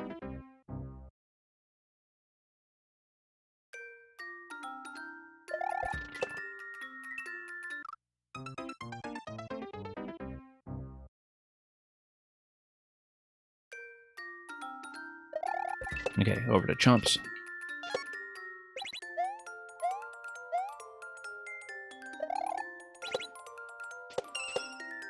Okay.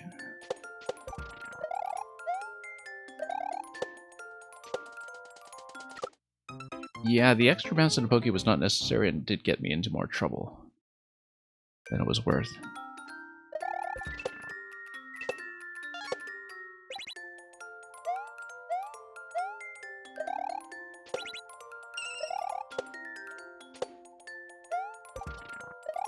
Nope. That's precisely what the boost stack is for, just to prevent the spin jump from landing.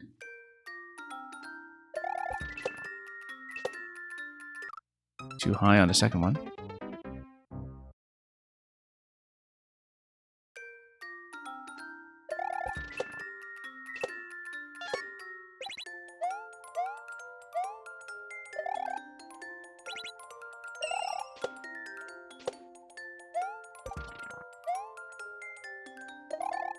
Okay.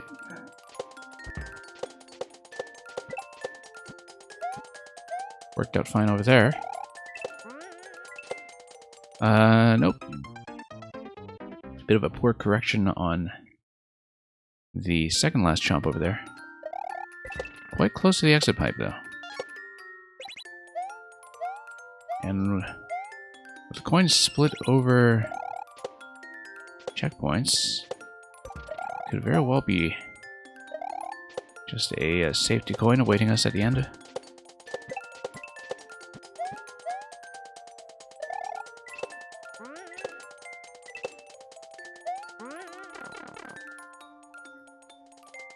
Yeah, certainly admiring those trampolines there. Ah, so this is the part that's not a bullet hell. Whoops. Was trying to jump, of course, off that platform.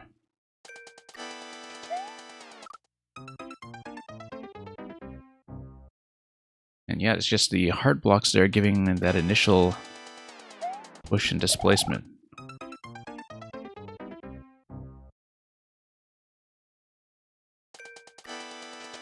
You know, it occurs to me that you could use this chomp setup method to simulate something like a Newton's cradle, where you put 5 of them beside each other and just have the right and left ones wiggle. Whoops. Have all of the chomps smash each other and conserve momentum, even if they don't really collide in this style. Oh, we've got more. Kind of a cinematic dodging boss. Whoops. I did not like the look of the projectiles over there. I mean, that's... Larry finally making his comeback after having been summarily deleted from earlier in the level.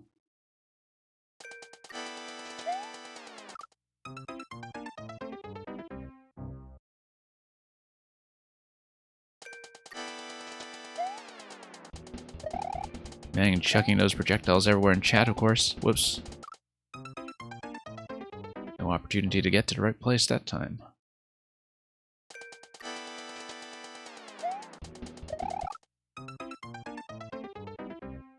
Yeah, it is a fairly subtle movement on the jump.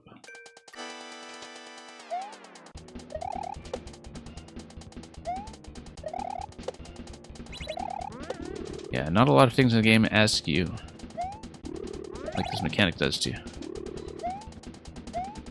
Just do these minor adjustments for safety.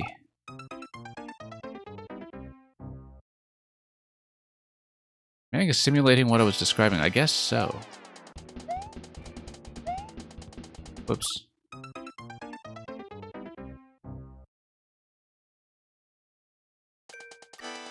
Oh, I see. With the Newton's cradle, yes. Yeah.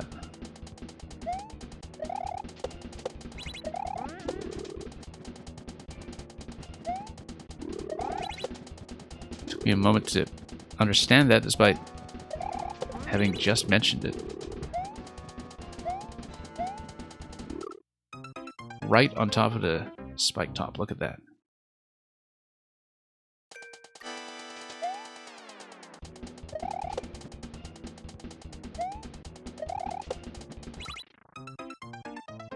Newton's candy. Wouldn't that just be a candy apple?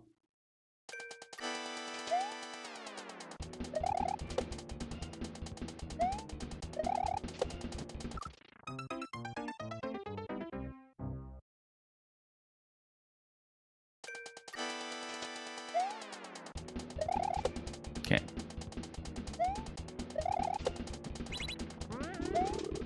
Get a really nice bounce off the chomps sometimes, of course.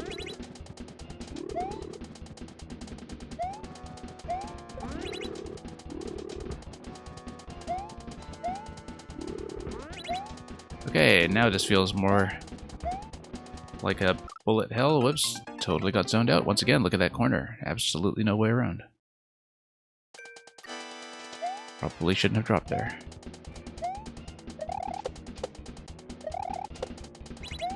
Okay.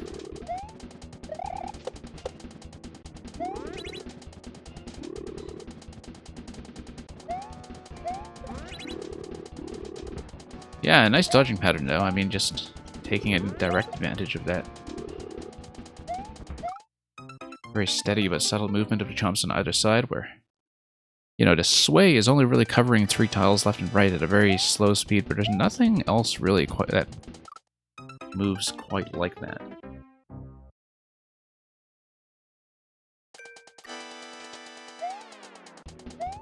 I mean, even if you have an object on a single track, it does look quite different. You can even see an object on a single track with the hard block on the top right. And you can see, if you compare that to Chomp, just how different the movement is, even though it's covering the same space. So...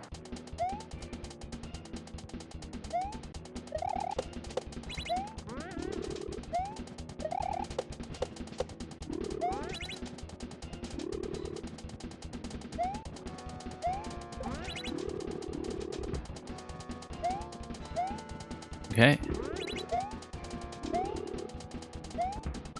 Nope. Sometimes you can just fall into the trap of making a bad decision that gets you sandwiched. Just like that. Whoops.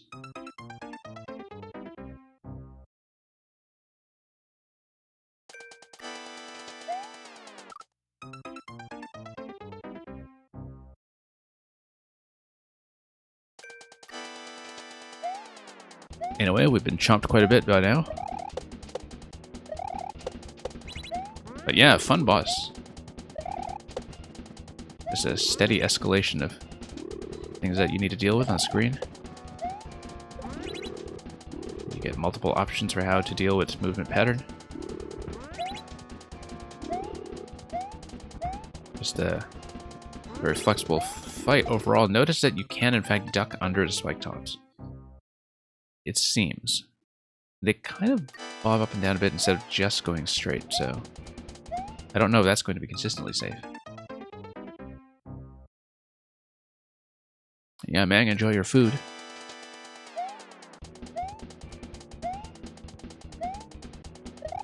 Chomp bites, does that mean you have to put them down? Of course you have to put them down. That's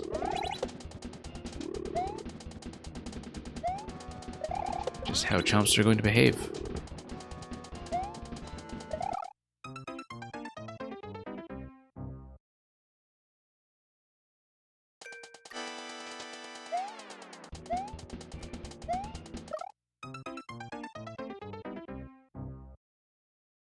Having those single chomp heads, of course, in the stack without a chain always makes me think of Yoshi's Island. Some really memorable chomp designs in that game.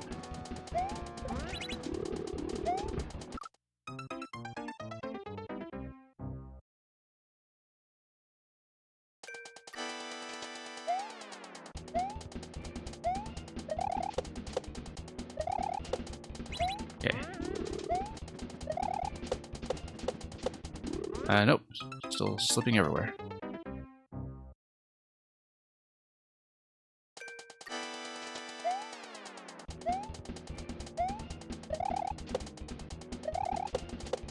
Yeah, you should all remember to feed yourself from time to time. I've heard that it's healthy.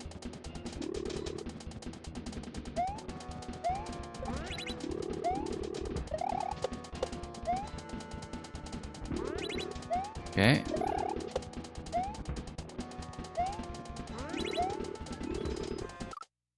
Nope, no opportunity there. All the chomping is making everyone hungry, yeah. As it should. Better order something from Wendy's.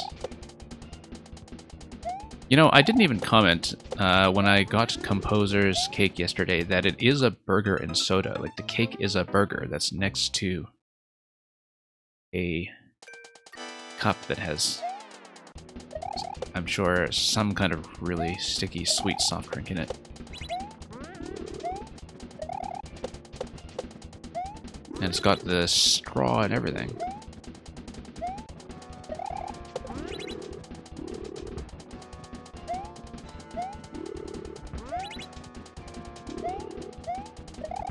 And of course there was Paxman's Taco Bell level, as far as fast food goes.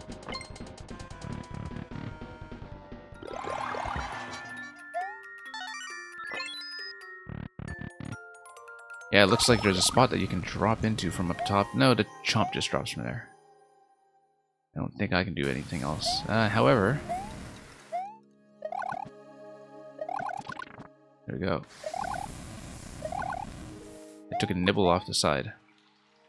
I think that's all I can do, is just a little nibble.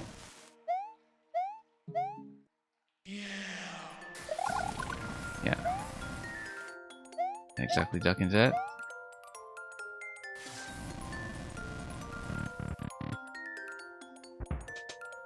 Yeah, chomp drops through the slot.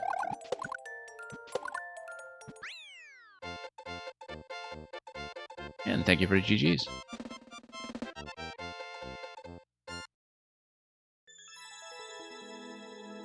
Yeah, pretty straightforward cake, just needed to go for those coins.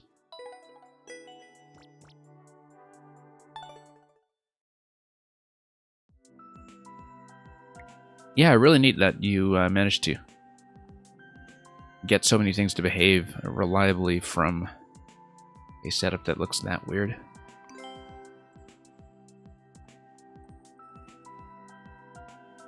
But things certainly have a good deal of consistency to them. This sounds like an accidental boo. No, I was about to say about the Taco Bell level from Pac-Man that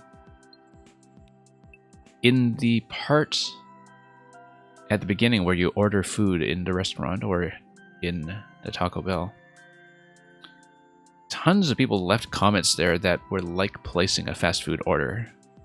You know, asking for a soft drink, asking for fries, asking for whatever else. They would just put that directly in. You'll never see it coming. This is for Cloud Killer. I mean, pretty much I see that the plot unfolds. You know, that's kind of interesting, that having the Cloud hold the chomp dangling it like that reminds me of the Fishin' Boo that is in Super Mario World, and which is unfortunately not in this game, where you have Lakitu just kind of dangling a power-up or something as a piece of bait.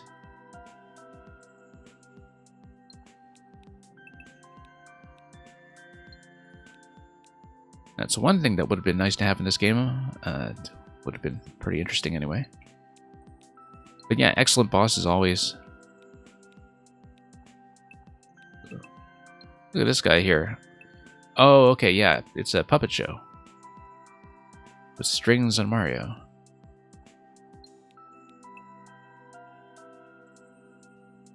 Look at this chomp. This chomp is just voracious.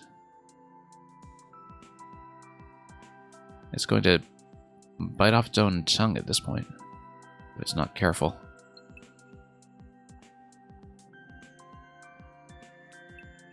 And Mr. Electrodude, you should have tried to use this. I wonder. Yeah, I'm kind of thinking about what you must be envisioning, but you'll just have to make it and show me, I guess.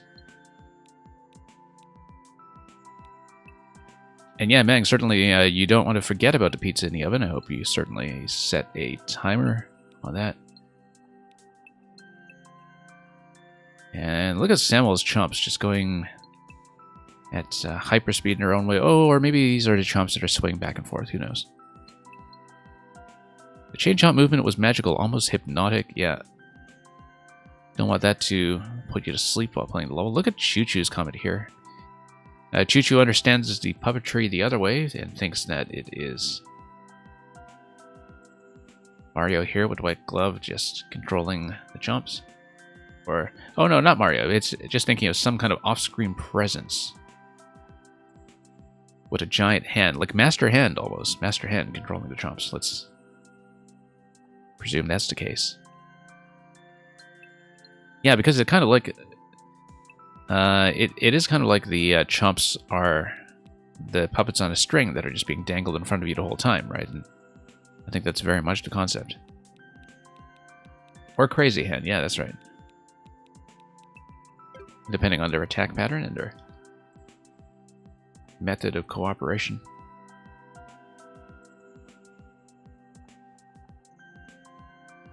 And, man, yeah, that's kind of neat, the CC Replay's emote chain chomp there. That's a nice touch. Yeah, I certainly hope that the chat on this video is correctly saved today, unlike the one yesterday. But I think Twitch is acting up in that respect. But it would be nice to save things like the sort of quasi-CC Kirby chain chomp that we have here. Anyway, 2 more levels to go. One of them is going to be Spinac the Hedgehog. Spinac the Hedgehog with that visual design of the character by Mang in the 6YMM Week 3 trailer. I'm sure everybody who is here has already seen the trailer, but if you're not, go to This Week on the website and you'll be able to find it easily. It's the one so far of all the trailers that I feel like is a definite must-watch. I mean, all of them are good, but this one was something quite special, and you get to see tons of different designs by various artists that are involved in a project. Anyway, put on a spiny hat, spiny helmet, and become Sonic. Defeat Dr. Eggroy. And congratulations, Luca, on currently holding the world record to this one. Let's take a look at Shoshuro's latest. Yeah, Shoshuro, as we discovered earlier in the week, or last week, is very often a Zelda dungeon maker, among many other designs, so looking forward to the scope and layout of this one, for sure. Let's play.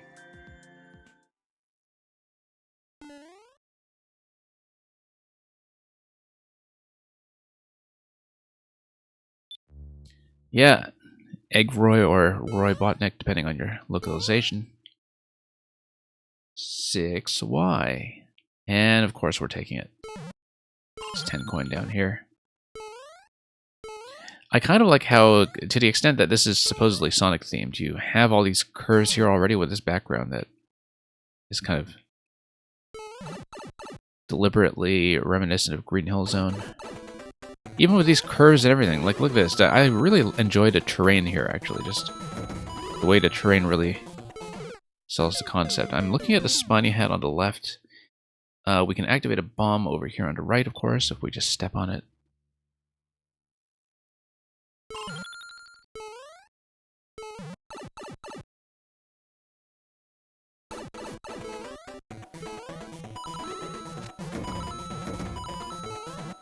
And Roy kind of is like he's on the Eggman vehicle.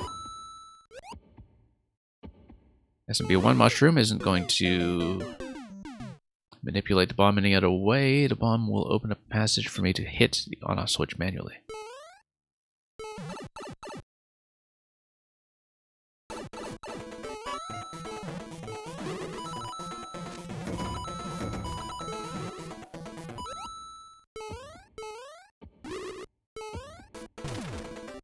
Okay. Oh, nice big drop here, which is in fact going to load in some music. Nice surprise here. I didn't even read that as a potential vertical zone. I love the entry to the vertical zone that happens here. Oh, we have to get it away from the Wiggler, of course. Too busy admiring the layout of the level and that incredible surprise.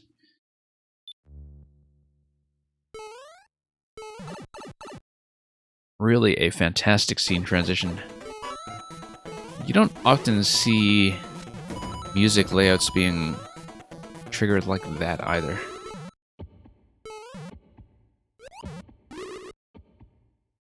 Must be pretty complicated from a timing perspective, in fact, to have all of that load in properly. But I guess if the only thing you can do in that area is drop, it should be more or less consistent.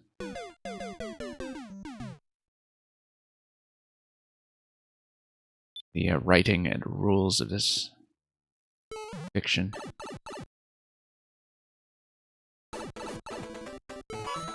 Notice that you can... no, I guess you can't really go up the top. It'll be blocked.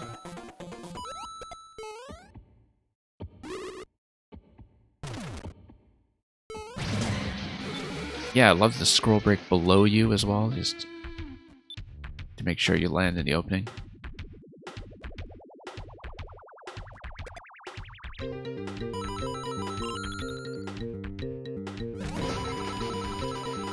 Okay.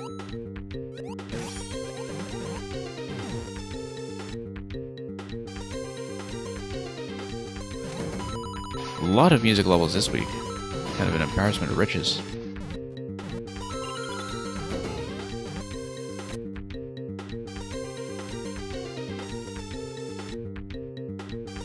Whoops.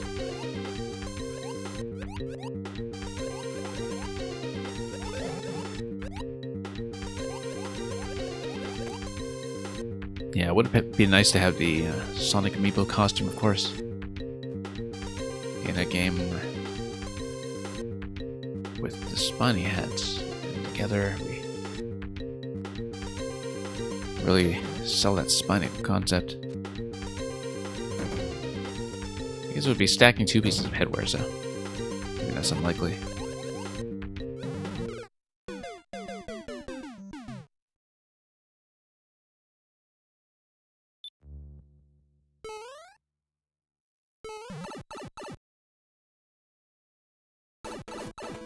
Okay, here we are.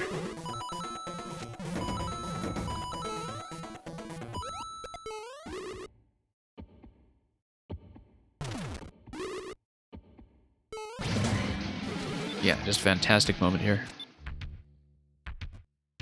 Look at that blue pipe with all those sturdy coins. That's in a semi-secret location, I guess.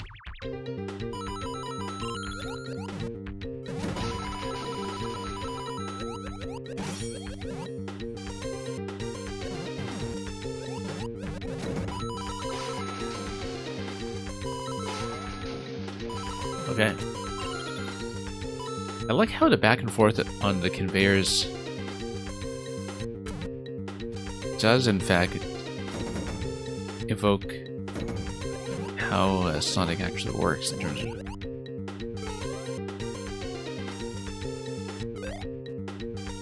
whoops. How did that happen? I just completely blanked on the Wiggler for a moment. Wasn't paying attention.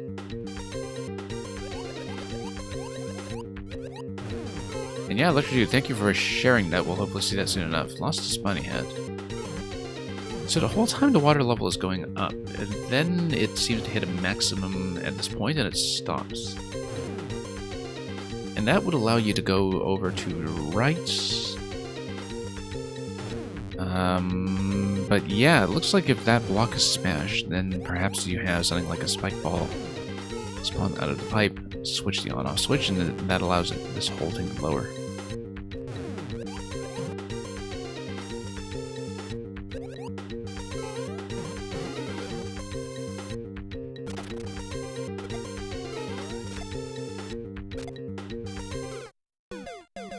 Well, that's exactly what we're going to do. Get that smashed up and then move a spike ball over to the on-off switch. I just was completely out of position. Somehow you never thought to put the stump on a muncher in a cloud.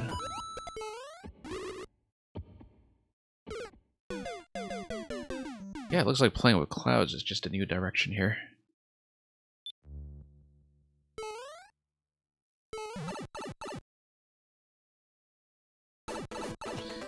But one annoying thing is that putting something on top of a muncher in a cloud doesn't go far, yeah.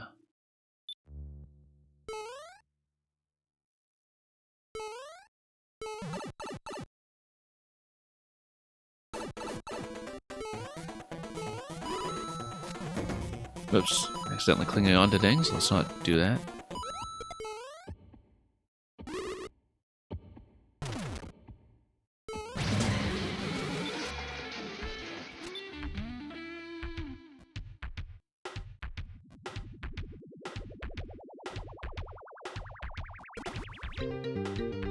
Okay.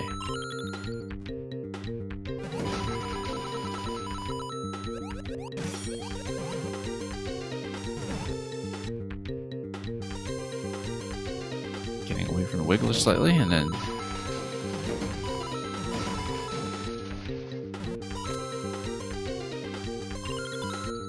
over here, just gonna Sonic our way over. Spinac our way over.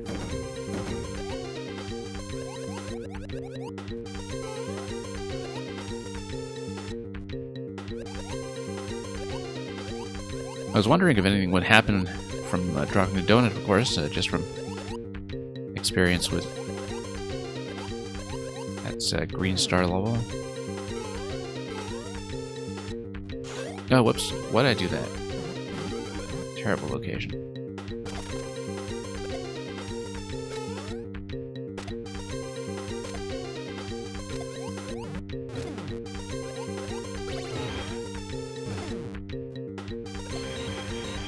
We do need to keep the Spiny Head for cake at the end.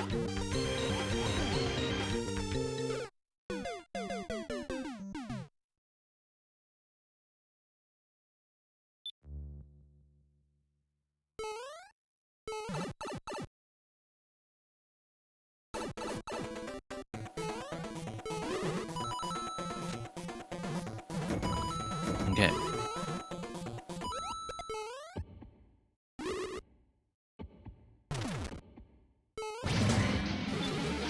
Hold on. Whoa, look at that. Got sniped.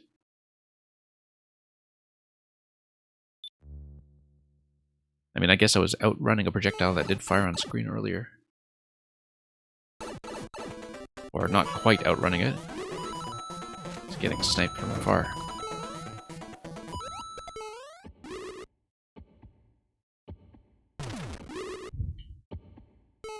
Okay, down we go. Not dying to any projectiles on the way down this time.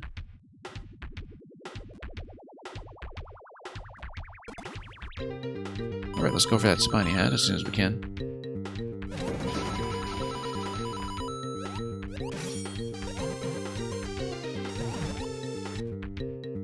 Yeah, that's fine. That works too, actually. Just duck and get rid of it.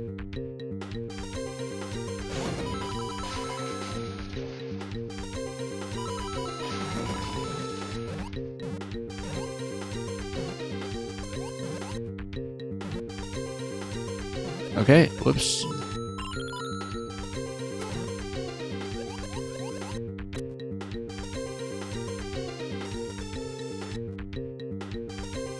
Just going to sway to the music up here until we have a good opportunity, as we do now.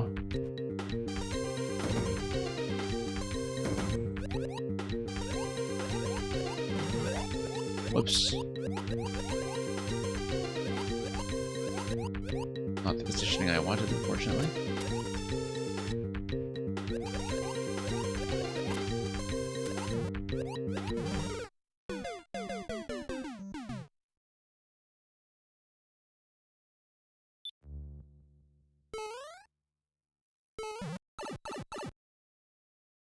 Okay, all the way back to start, but luckily shouldn't take too long to recreate progress here.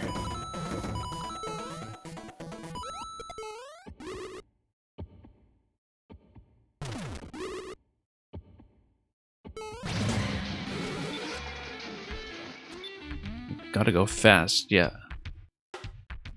That does seem to be the point here.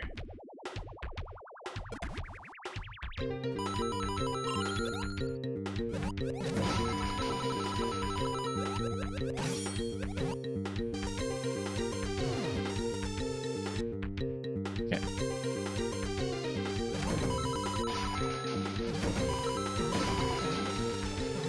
Bounce up. Whoops.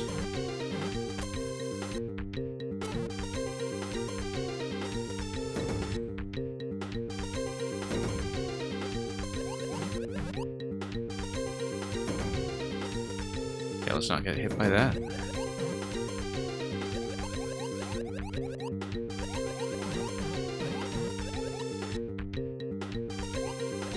Like I was saying, Green Star's outer level has gotten me into the habit of checking donut blocks, which is a whole new level of silliness. Can I go to the door at the beginning? What door? Keep that in mind.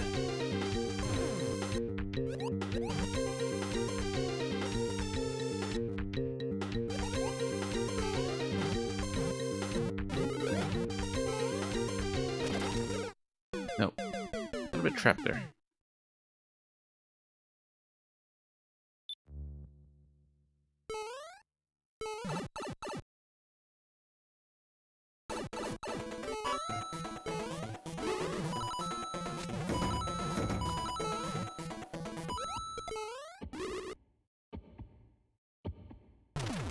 Okay. Well, the drop here will never get old.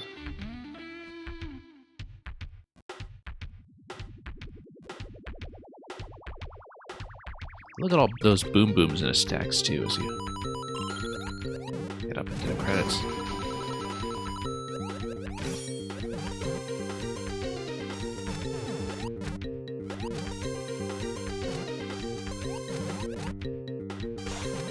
Whoa, here we go.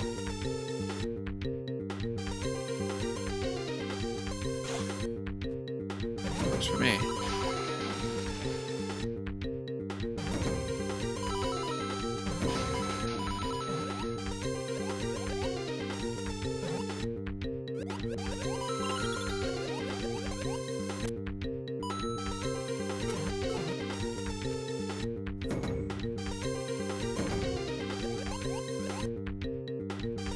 have to work around the Wiggler fairly often if we can.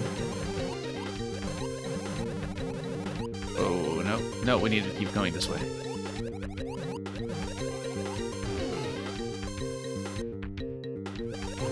Why I have so much trouble remembering that. Also, there's spinach on the pizza. Sounds excellent.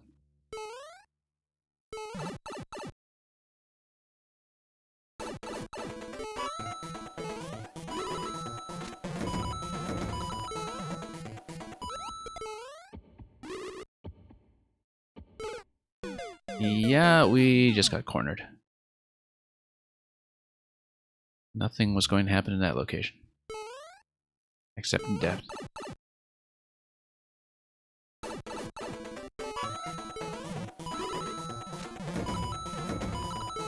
I always get a kick out of the coin tree at the beginning of this zone.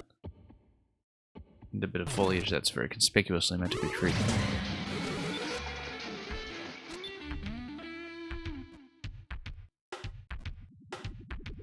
And I see Atlantis favors the pineapple on pizza.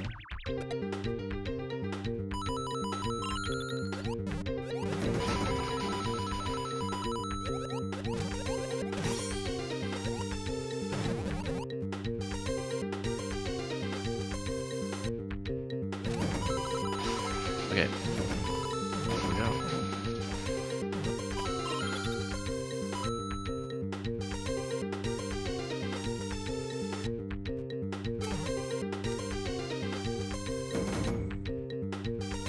There we go, and let's actually proceed in the correct direction this time.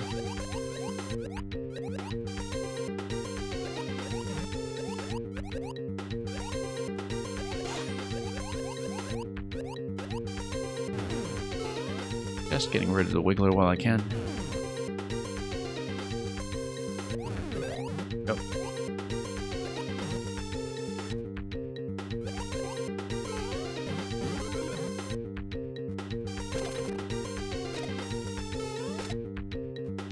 Yeah, we did need to hit that, and then there we go.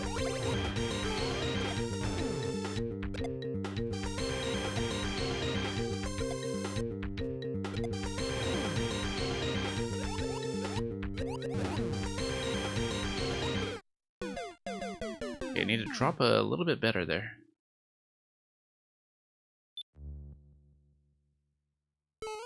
A bit of a tough corner there as well.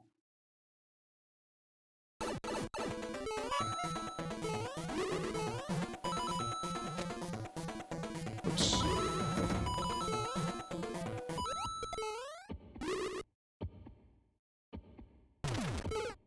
Yeah, once again, no chance around a corner. Probably shouldn't park there if projectiles are coming.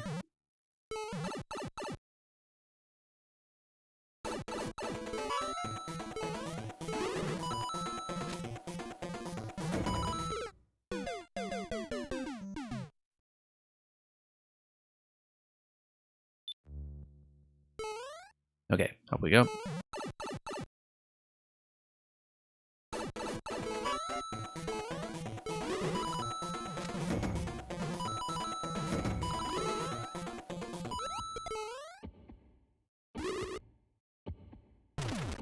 Okay, looking okay so far.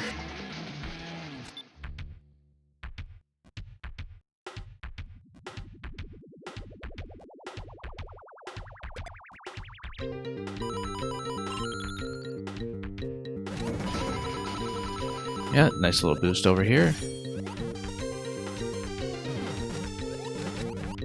If we can, it would be nice to get under here. Or not.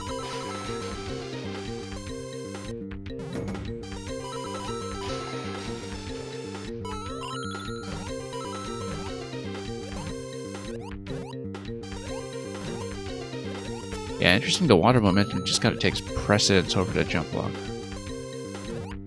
You don't get any meaningful jump from it at all underwater.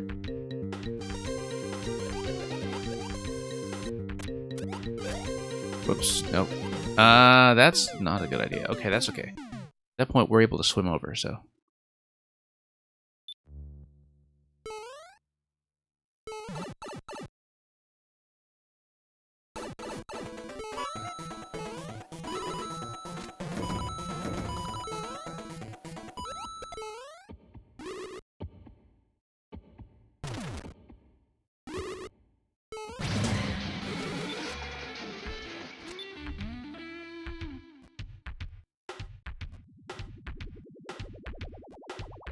Yeah, not much opportunity to catch all the details on the left side, of course. All the things that are purely mechanical, but certainly a bit of flavor that can be put there for people to discover from time to time.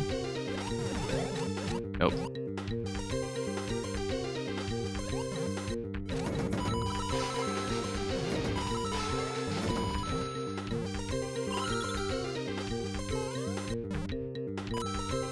Well, fine, just a...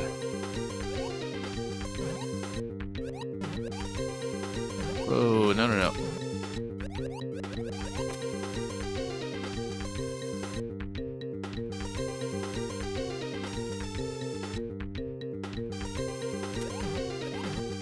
Okay. Let's get back into some degree of attentiveness here.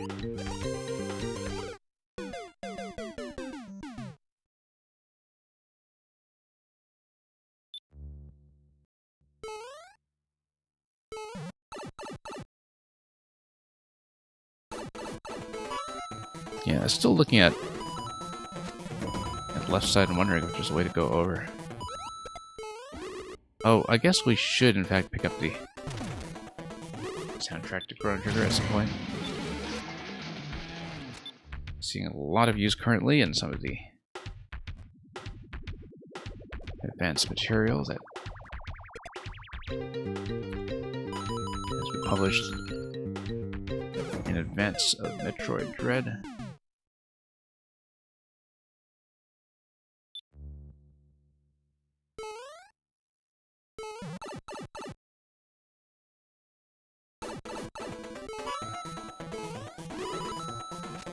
Anyway, one big chase early on, too many clings.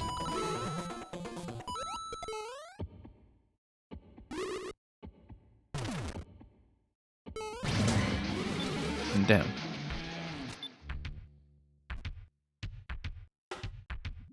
Cloud ID is not going to work, but putting a chomp on a boot gives quite a hilarious effect.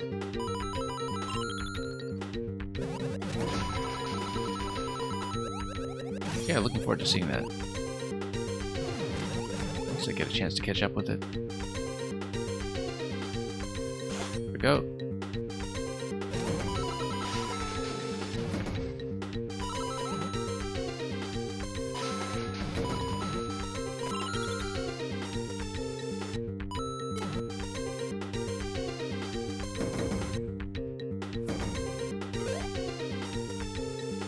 Whoa, whoa, whoa, whoa. Once again, I don't know why I'm just kind of blanking all of a sudden that location. That's...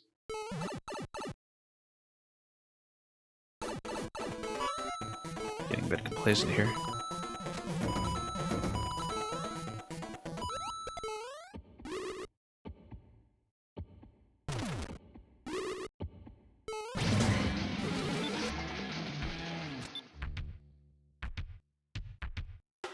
Yeah, one moment it looks like I'm at a point of safety, and the next I'm just standing on spikes. 2 hits at a time.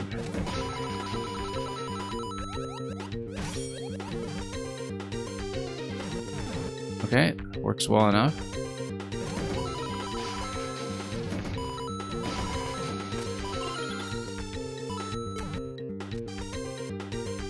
Okay, well ahead of the water level. I actually do wonder if water level would potentially affect things like the cake road. Looks like I do have to wait for water here to do anything.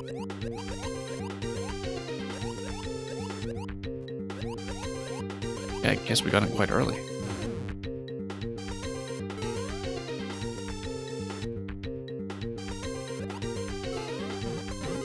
No, we're totally going to be trapped. No, no, not.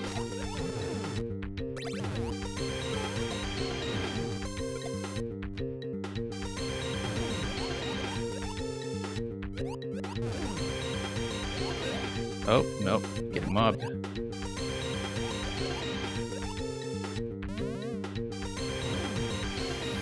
Yeah, we'll have a new hat, so everything's fine. I have a bit of a sonic, or rather spinic segment over here.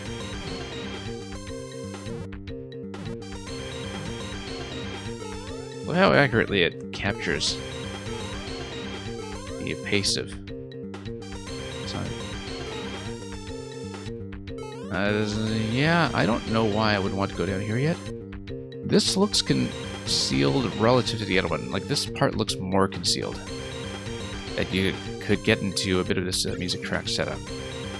And into the secret ring, I suppose. You can jump from the donut to the bridge. You can really? Okay. Didn't realize it. Up to this point, I haven't really even seen the pink coin indicator on the top right. Oh, I see. This is like the Sonic boxes. Or terminals. Yeah, the terminals with the monitors. Oh, no. It's containing this diamond that's... It's not really an emerald, I guess, but, you know. It's Chaos Emerald, yeah, I know. That's what I was looking for. But it was, I was thinking, the Chaos Emerald doesn't really look like that much of an emerald. Oh, interesting. This is a hat check. Although I guess you do pick up a hat at the very end when you go up, so...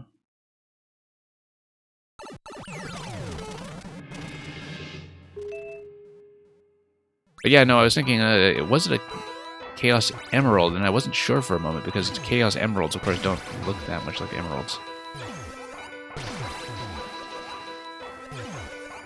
Look at the question block there. We are totally missing every single one. Wonder if I have an opportunity to reset through, in fact.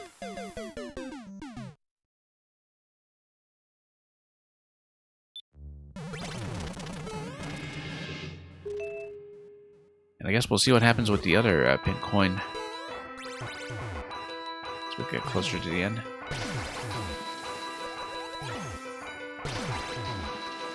Oop. Oh, I see. I think the idea is that I do want to hit every question block and send the shells across. It's going to be a bit of back and forth as it gets carted around the conveyor belts.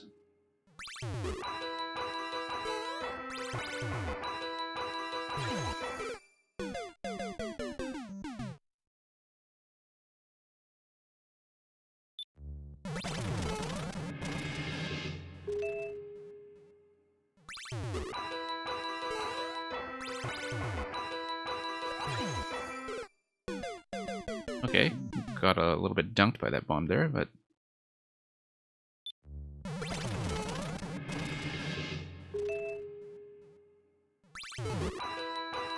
Love that starting sound effect, too, as you get loaded into this section.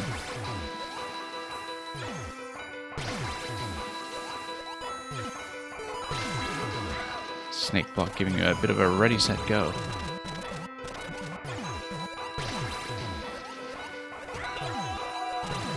Okay, now we have the opportunity to hit one more. No.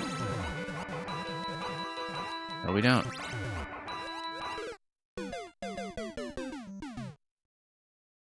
And yeah, Electrodude, thank you for dropping by. Really a great pleasure to play your level today. I'll have to look at that cloud setup you were playing with in the Discord afterwards. Thank you for the follow.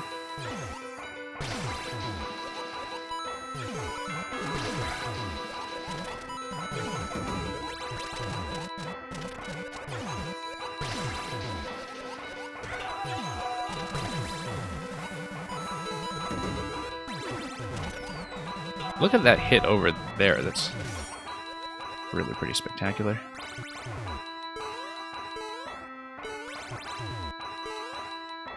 Okay, so these are going to get carted around all over the place. Is there a particular reason for that? I mean, we can just get out and see what's in store with the presumptive next phase. Unless I missed something here. Too bad. Okay. Because I guess we didn't kill him or something, right? Or didn't get out the proper exit. So this is going to be flagpole then. And I missed the exit I actually want. Okay, we'll have to do this again and we'll have to grab coin 1 again as well.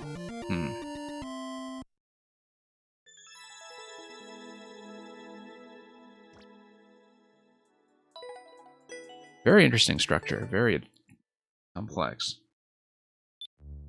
Especially for something like a music level, a looping music level, that you would have that plus the entire Sonic Green Hill Zone aesthetic all over the place.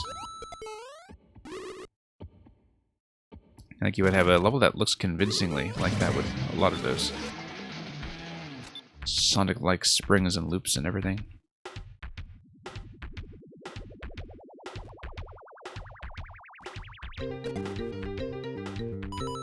Of course, some of the spacing with the Wigglers is pretty claustrophobic.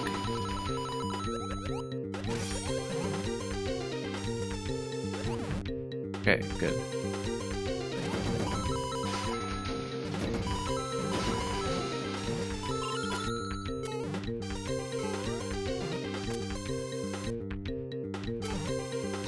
Nope.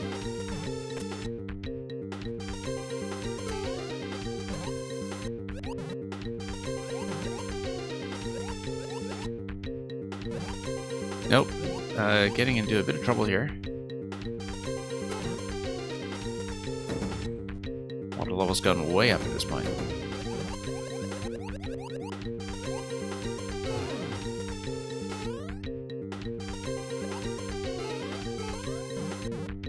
Nope, trying to get to the left of that block.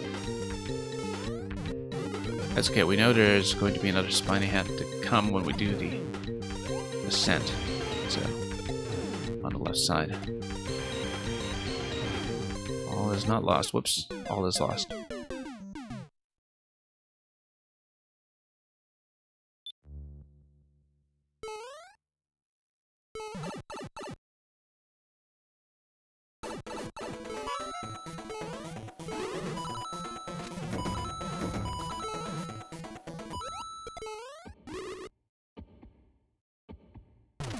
Okay. Good space in there.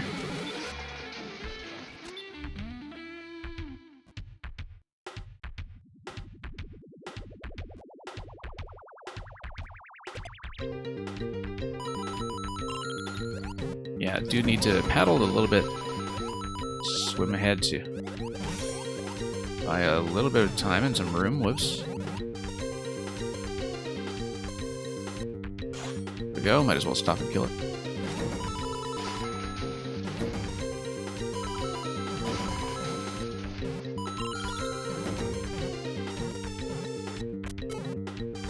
Okay, nice. A lot of momentum there. While I'm not speedrunning this myself, this one I think would be a really fun speedrun test. Run a sample.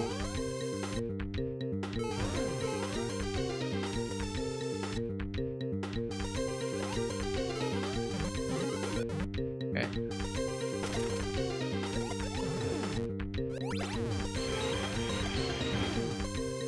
Everything looking okay here. The descent can be a little bit weird, especially if you take damage.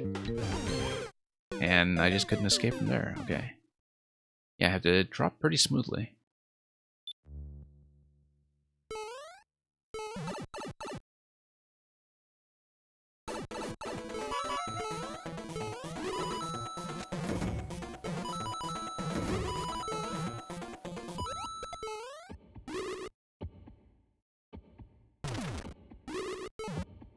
No. Once again, just got completely zoned out.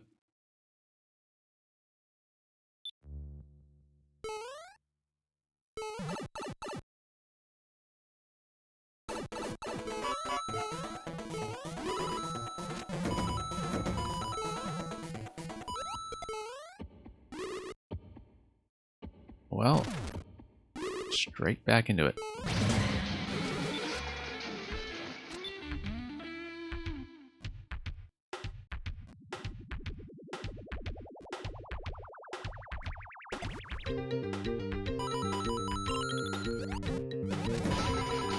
Yeah, interesting to look at the Wiggler releases too. I mean, I hadn't been paying too much attention to it up to this point.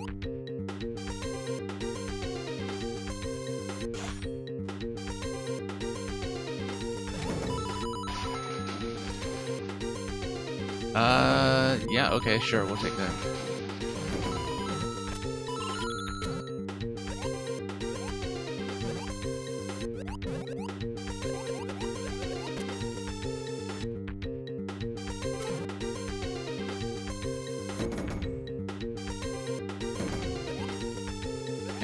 we go.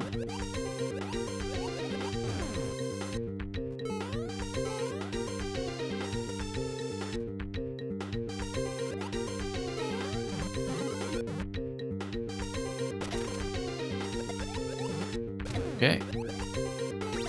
Getting a bit more carefully here. Let's not take tons of damage. That's what will kill it.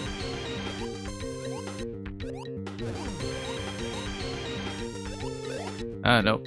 That's okay. We've got another spiny hat right away.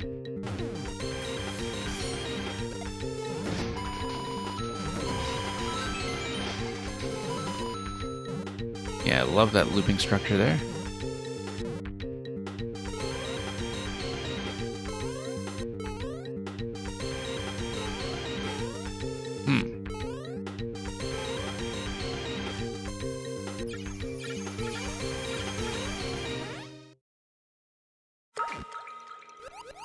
Okay.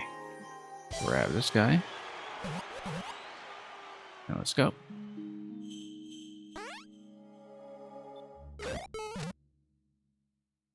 Ah, yeah, spiny hat check.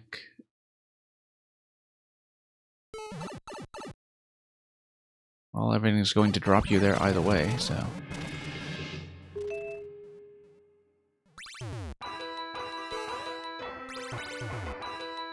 Okay, so what if we do, in fact, cart the shell all the way over? Nope. Let's take the death. Absolutely need to send the shell over and then figure out what to do with it, rather than taking the exit, which was something I did prematurely that last time.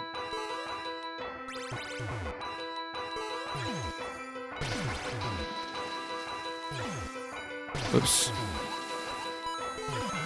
Yeah, tricky positioning to get out of the water here. Wow. Once again, just got dunked.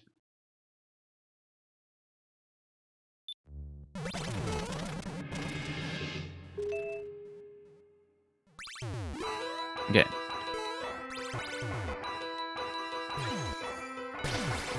Bombs are going to be pretty reliable, though.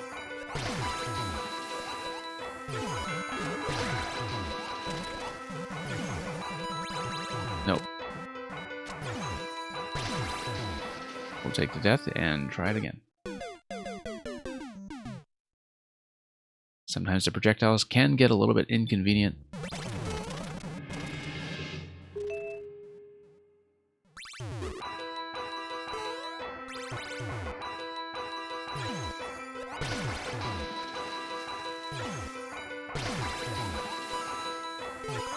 Yeah, what a great track for this, though.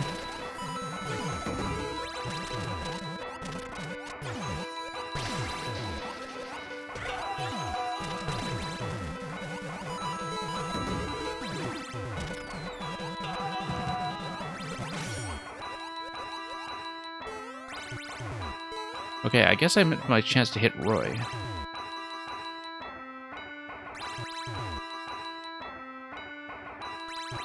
But I can still get on top of semi-solids, right? So for example, let's say I try to drop into right side. Is it open?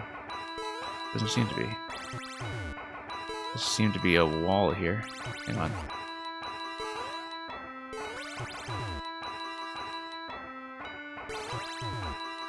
Yeah.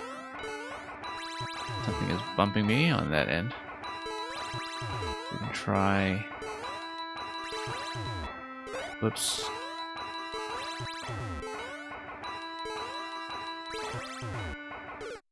Nope, everything is just obstructed. Better that than go through, though, because I think I just need to kill Roy.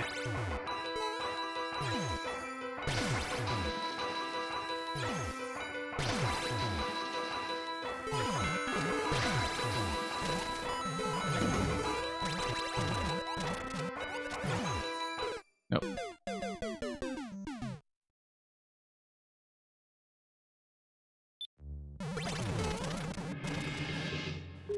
Yeah, the snake block gate still Can't get enough of that.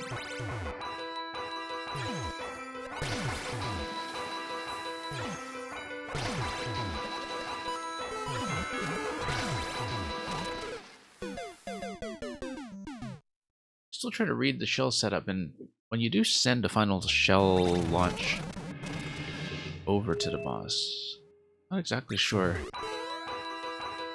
what's going on there.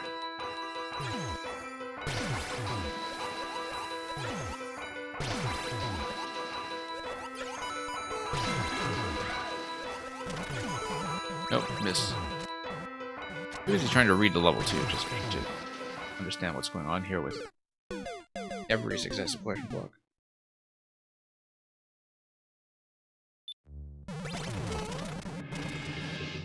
I get a sense I am supposed to bump Roy out of the clown car, but... Or... I mean, Roy isn't really in the clown car. It's a bit of an illusion because both elements are on tracks.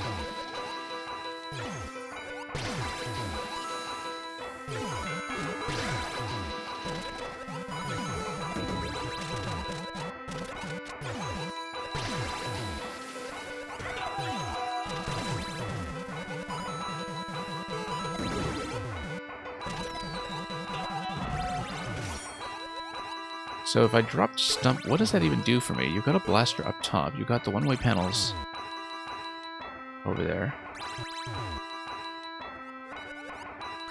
I'm not clear on what that accomplishes. Although maybe I just need to play that faster and not lose the hat. Also notice that dropping in any of these locations seems safe.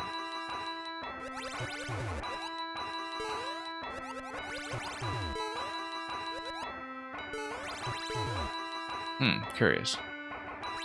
I mean, there is a scroll break that is on top over here, but that looks like it is an exit.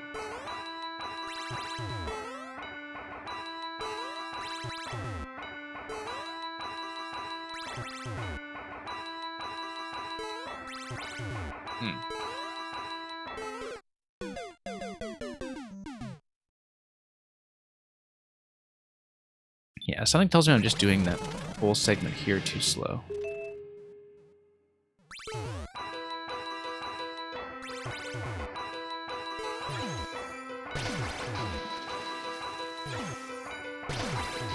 Nope.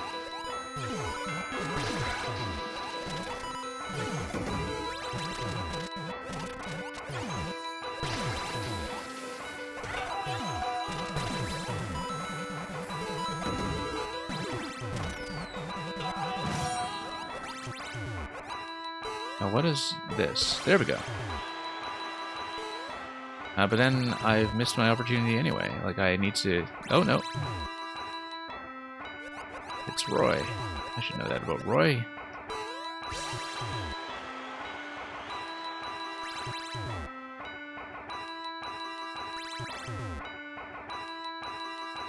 Okay, now we know more about the cloud setup as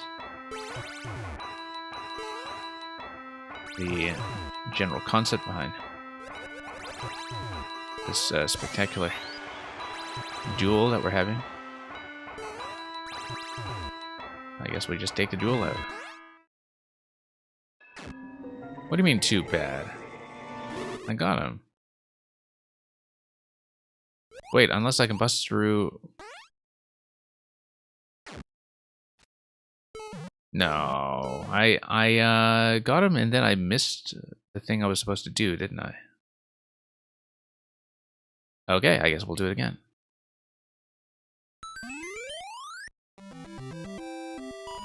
I didn't see how that triggered something I could travel through, but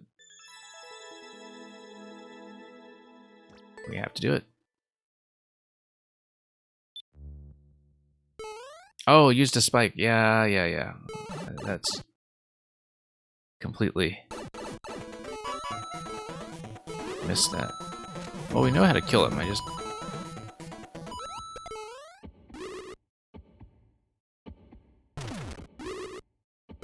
need to figure out the appropriate exit afterwards.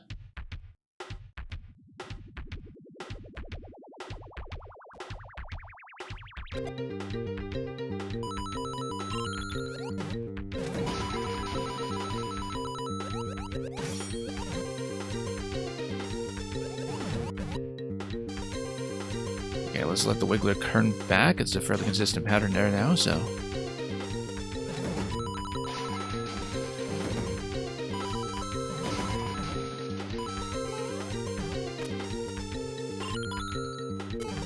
Nope.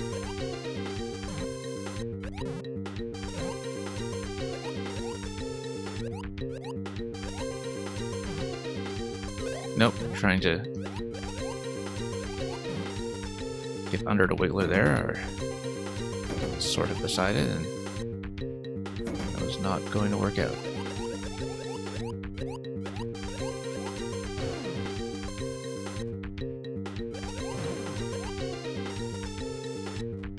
Nope, not where I should be standing.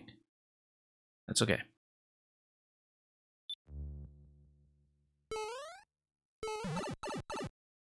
I'm now really quite glad that I split the stream in half.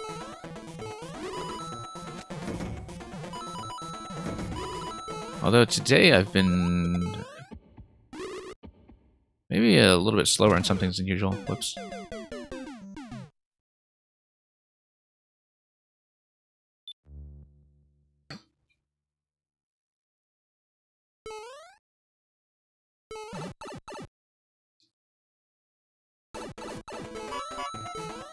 Yeah, because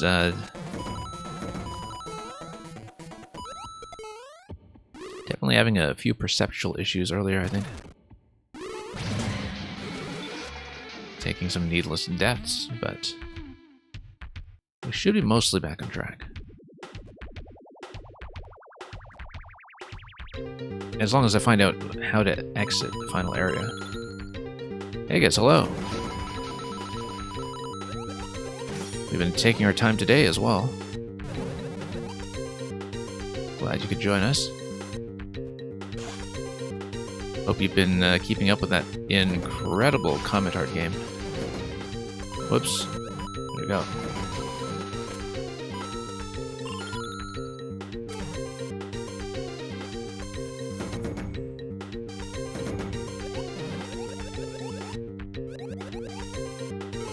Nope. Bad idea. Thought I would finally try to get the jump from the donut block, which Luca told me earlier was perfectly feasible.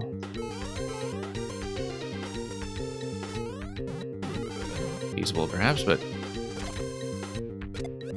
certainly not easy. Whoops.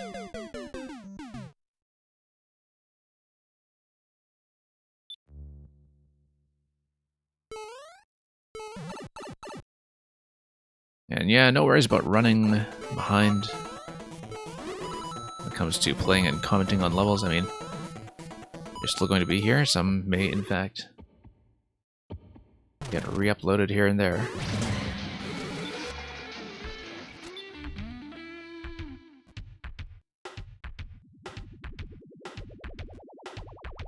And the comment art will come here and there.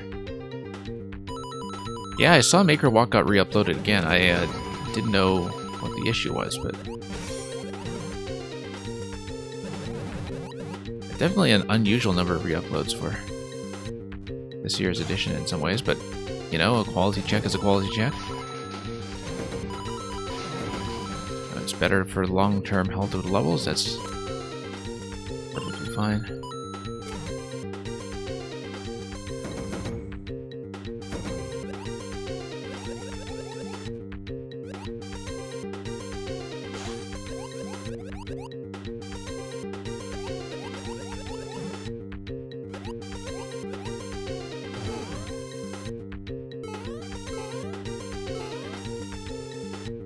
Okay, close shave there.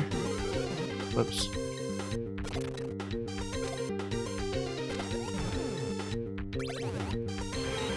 Yeah, I've always found jumping out of water to be a pretty awkward interaction.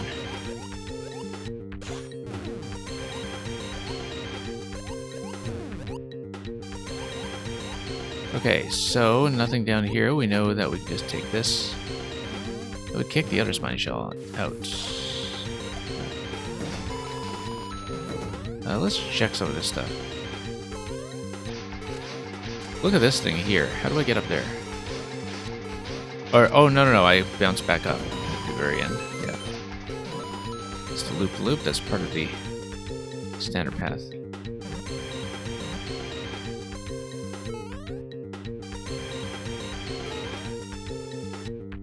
Yeah, we need the emerald coin, of course.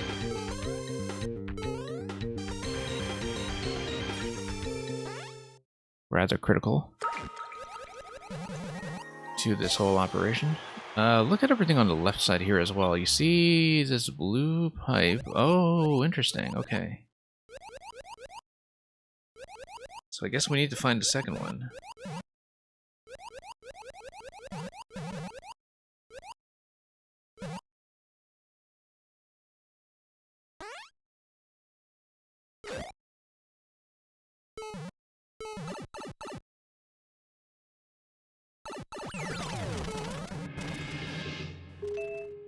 Yeah, so we'll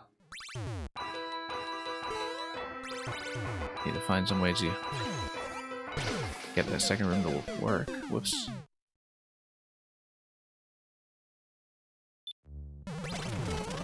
Just discover where it's being laid out. Should have checked for that earlier, in fact.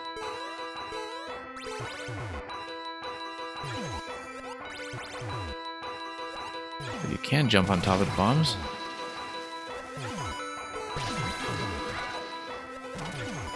Nope, this will just take to death. You bump Roy, you fight Roy over the clouds, you kill Roy, and then what? We'll see.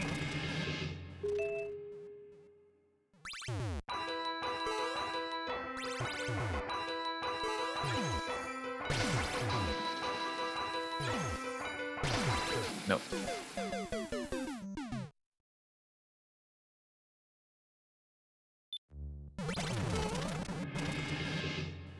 But yeah, I think in pretty much every platformer game I've played where jumping out of water is mechanic, I've always kind of struggled with it in terms of doing it all that cleanly with a good sense of control.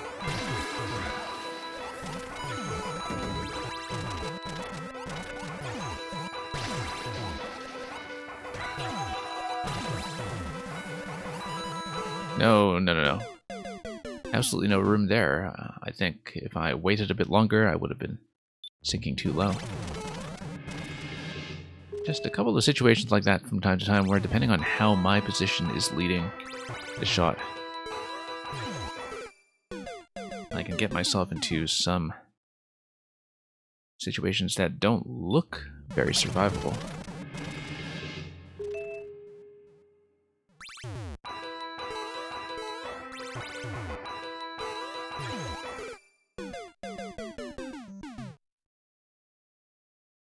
I should maybe read the track patterns as a potential source of help, like this whole triangle pattern or whatever down here. Seems to be telling me something about the bomb.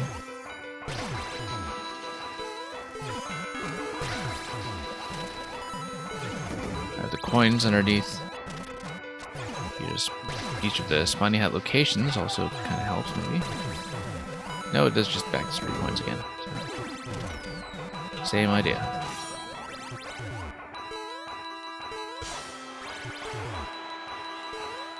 No. Well, hope I don't need it.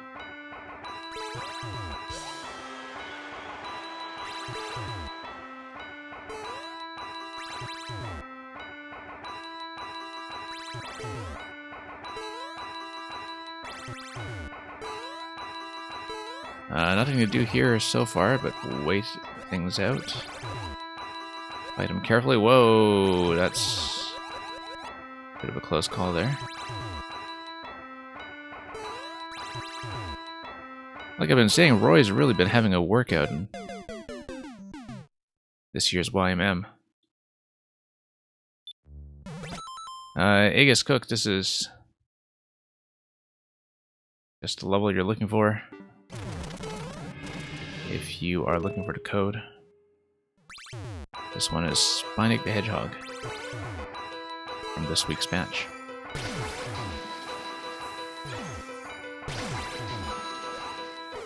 I mean, it is a very spectacular boss. I just don't see what the ending condition is.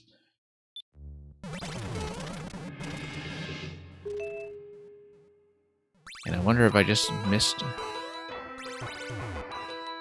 something like a scroll break that I didn't manage to visualize.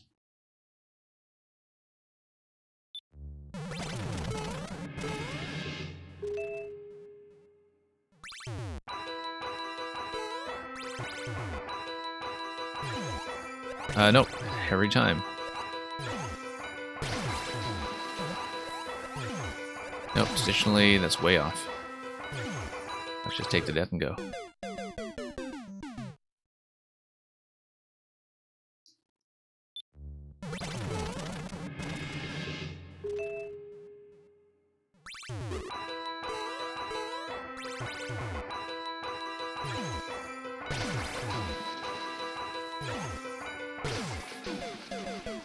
Yeah, I usually get myself into situations like that, and because of the drag on the water, not much of an opportunity to get myself back out. We just have to be attentive to situations like that. And also not get dunked by the bombs, like we've been doing all the time. I guess maybe the ice blocks give you a good, ideal place to stand, but maybe they're also just decorative.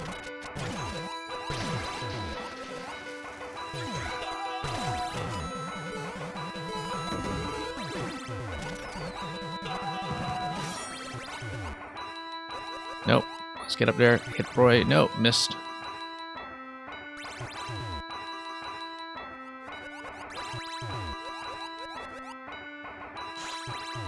Well, in that case, let's just take a hit.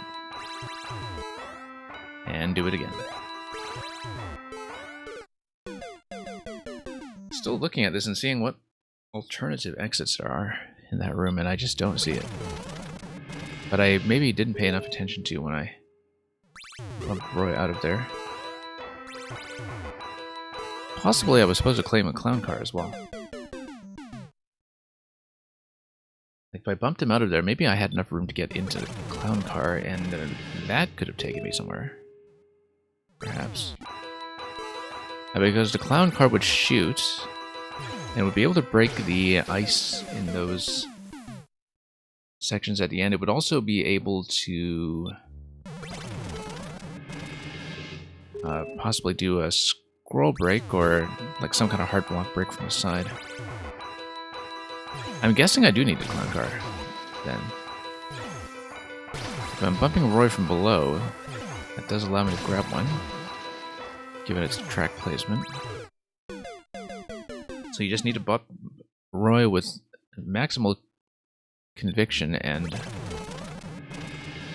hijack the clown car if you can. That's the only thing I can see. Because something like the spiny head by itself isn't going to get me places.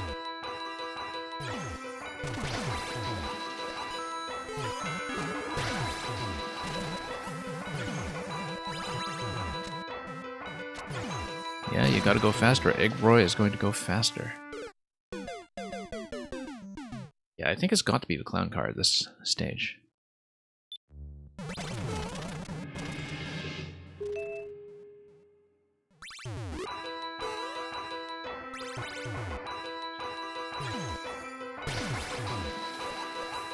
Okay.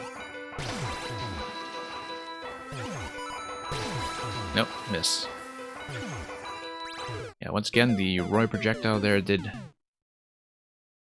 create a bit of an issue. You didn't know you could bounce off grinders with a Shelmet? Yeah, I've seen that in a couple of different circumstances. If you're bumping them from below. I've seen it uses some kind of gate control mechanism, I think. Like a power-up check or...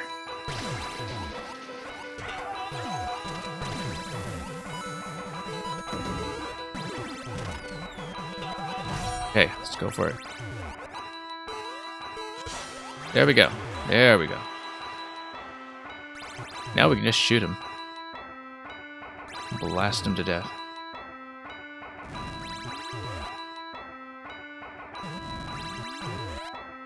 Okay. Except...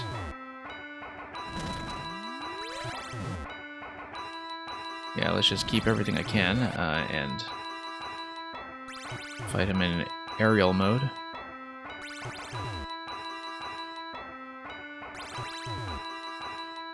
So I'm looking at this and I'm trying to think about what destroying the ice blocks could do for me. I mean, I could destroy maybe a ceiling tile or something that would get me over to the red pipe.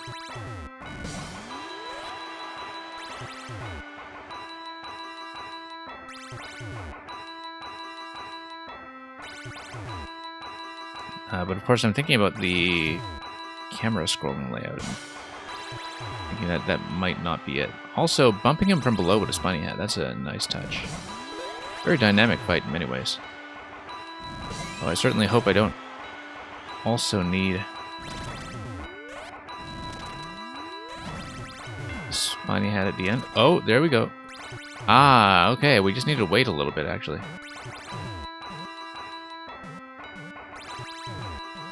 Where did I go? I think I'm stuck somewhere.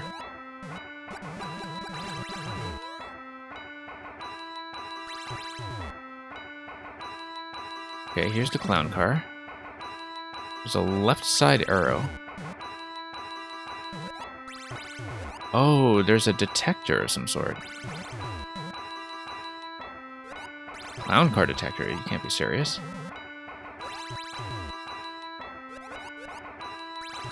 No, not really. I don't know. Okay, no, it's just on a timer, I think. So we can check that on the left side. It looks like...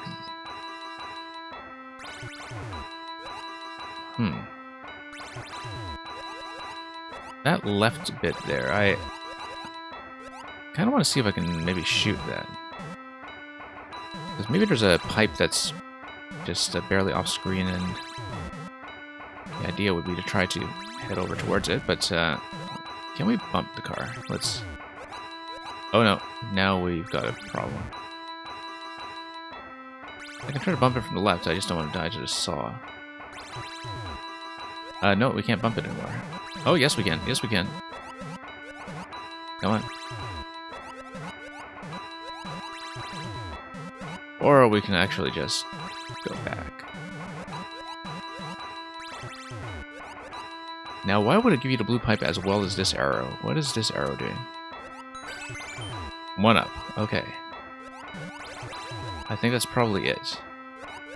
Unless there's something we can shoot there in that location. I think it is possible to slip the clown car in a 2-tile gap. Like, I've seen that done before because I thought it was gated off. Or maybe I'm just thinking of something in Maker 1, unless the... I don't imagine that hitbox would have changed. Anyway, we get the second one over here. I hope losing the spiny hat was not a problem, but...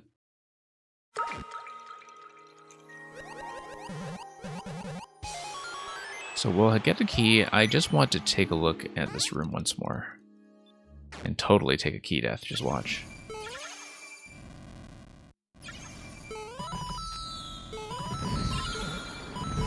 Now, why would we want to mess with Bowser up there?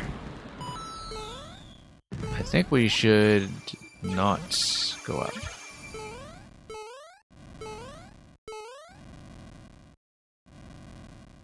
Not sure you can anyway. Well, I mean, if you jump on a Wiggler, then yes, you can. Let's maybe go through the exit to this one. Seems like there's a lot here that I haven't seen.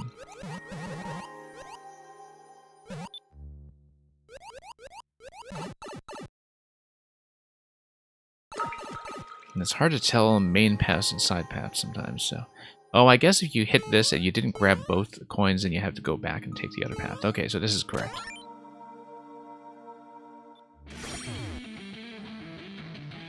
And Chaos Emerald. You got both of these guys. And you got them all. Okay, great. Because now we can smash this stuff, right? And like a good citizen. Whoops. And we have a fairly sizable host here. Let's Thank 1 second. Cypher for significant host.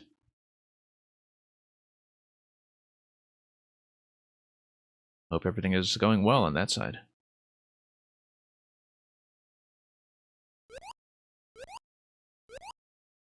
And yeah, welcome everybody. We are just wrapping up this week's 5YM. If I can actually get out of this location here, whoops, which would require me to maybe understand how to go up an up pipe from the water here. Hang on, let's not time out to this thing. You were trying to raid me, but I didn't. Oh, okay. No, I thought I had re-enabled raids. I disabled them temporarily a day or two ago because of some of the spam bot issues that were going on, but I thought I had re-enabled it, and I wonder if Twitch didn't save that setting properly. Twitch has been glitching out on me in a whole bunch of different ways, to be honest. This has got to be the exit, though, right? Like, I can't see what else I should be doing unless one of these platforms drops successfully. Hang on.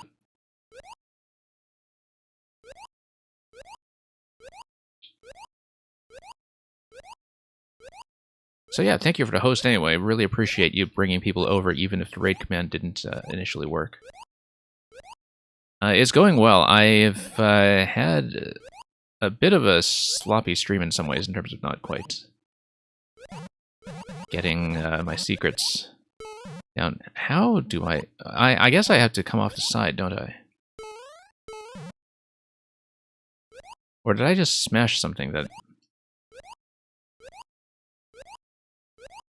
Like, I guess maybe the water level wasn't supposed to come up to this point, and that if I take too long, the water level comes up to this point because of the way this zone is built.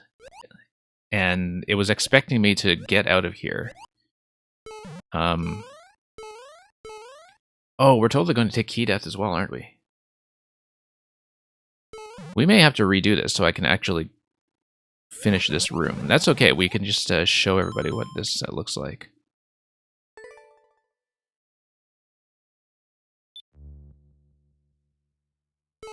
Yeah, I can see why people wouldn't necessarily test for that, because, you know, who's actually going to wait for the water level to come all the way up there, right?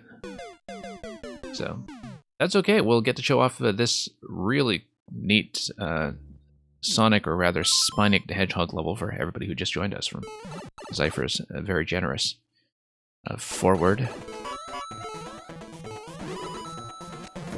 I mean, I know how to do everything at this point, so it's just a matter of getting it down consistently. But yeah, this week's 6YMM stream, I should say, has taken me twice as long as all the other ones. It's the only one that's taken me 2 streams. And that's partly because, while the levels aren't necessarily that hard, the secrets hunts have been taking me quite a long time.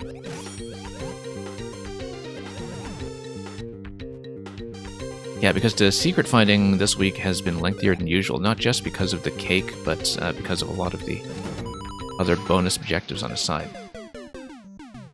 Natcat, that's a very good observation. I was too slow in a Sonic level. I mean, I think that's why my playstyle isn't really that well suited for Sonic.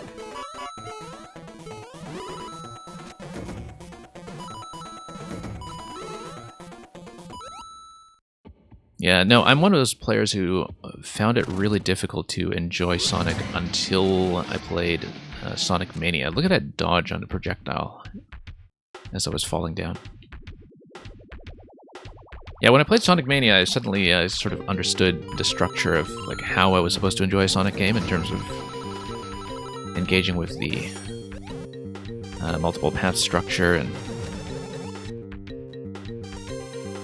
understanding, you know, how the flow of exploration worked in a way that's very different from how the flow of exploration would work in a Nintendo game.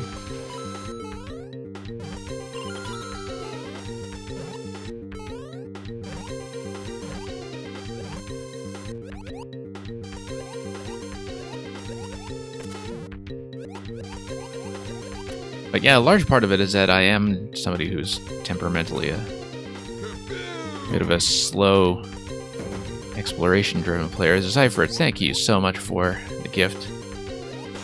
Really appreciate it.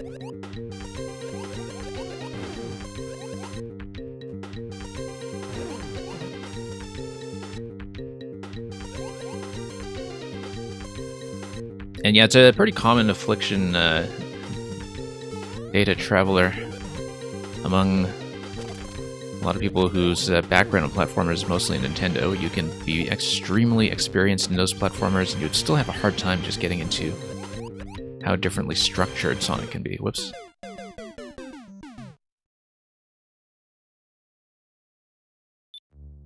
From a Nintendo player's perspective, the biggest insight that I ever had into the structure of Sonic the Hedgehog was to think of it not like a platformer, but to think of it like Star Fox. And it might seem like a bit of a counterintuitive comparison at first, but it actually does work, because like if you think about Star Fox, it's also built around multiple branching paths everywhere, but you really have to commit to those paths, and you are frequently just locked out of any kind of backtracking. Like, it's an arcade format where you either get the optional route or you don't. And when I understood that Sonic worked the same way, then it allowed me to kind of get out of the mindset that I have in Nintendo games like, you know, not just Mario, but things like Yoshi's Island and DKC and so on, where you have tons of backtracking available to you most of the time, and it's possible to really see 100% of the level in one go. And Sonic is really not like that. I think the sense of confusion comes mostly from the fact that you have to accept that you're not going to see 100% of the level in one run. Like, you're not going to see it until probably your next playthrough of the game, in fact. And it's a very difficult adjustment to make if you just don't think of that as how a platformer secrets are structured, for instance. Whoops, should really not lose its spiny head by that point if I want to get through that.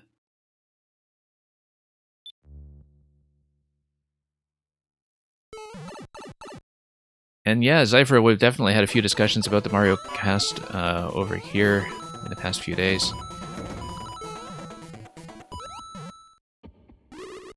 I don't know that I have a strong opinion about the specific casting decisions by character, but certainly I think when they announced it, I think it became very clear that the artistic direction of this would be, you know, a pretty safe commercial animated film, as we might have expected. That is likely to be probably much too talkative.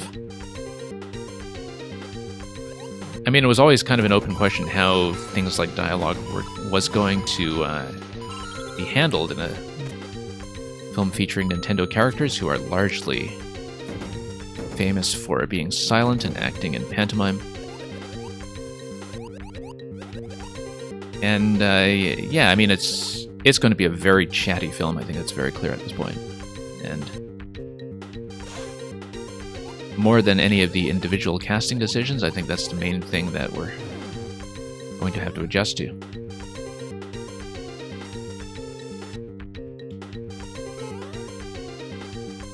And yeah, I doubt I'm going to be getting in on the N64 and Genesis upgrade until the library for that has had a chance to expand substantially beyond the launch offering. I mean, I like that they've already kind of specified a lot of their plans for software that will come later.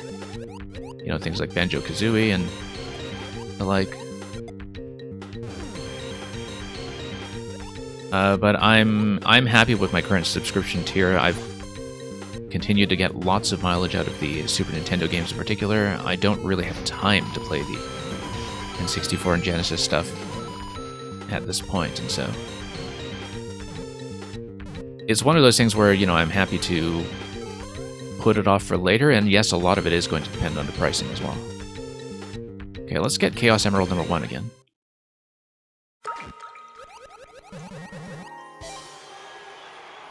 And yeah, something like $10 is, US is already going to be a pretty hefty threshold.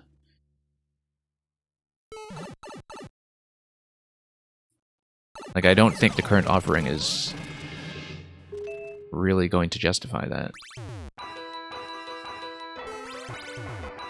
Particularly because you're not really receiving any additional services, right? Like, you know, when you're paying the standard cost of 25 or whatever for just subscription,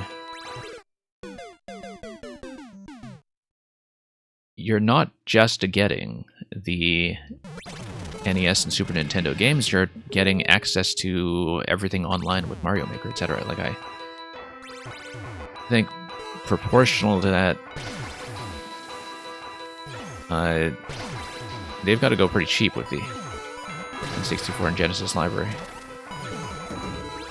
I think it's acting kind of like a test drive for the premium model too, like it's allowing them to collect some data on how much people will pay and how that's going to cover things like support for additional third-party licenses in the future.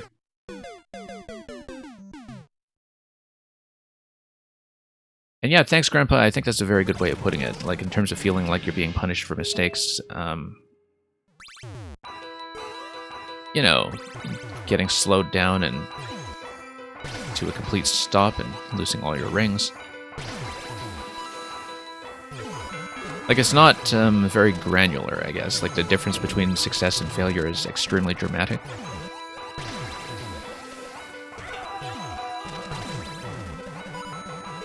Whereas, you know, when you're talking about failure in a Mario game, you're talking about losing one power-up or losing a little bit of progress positionally.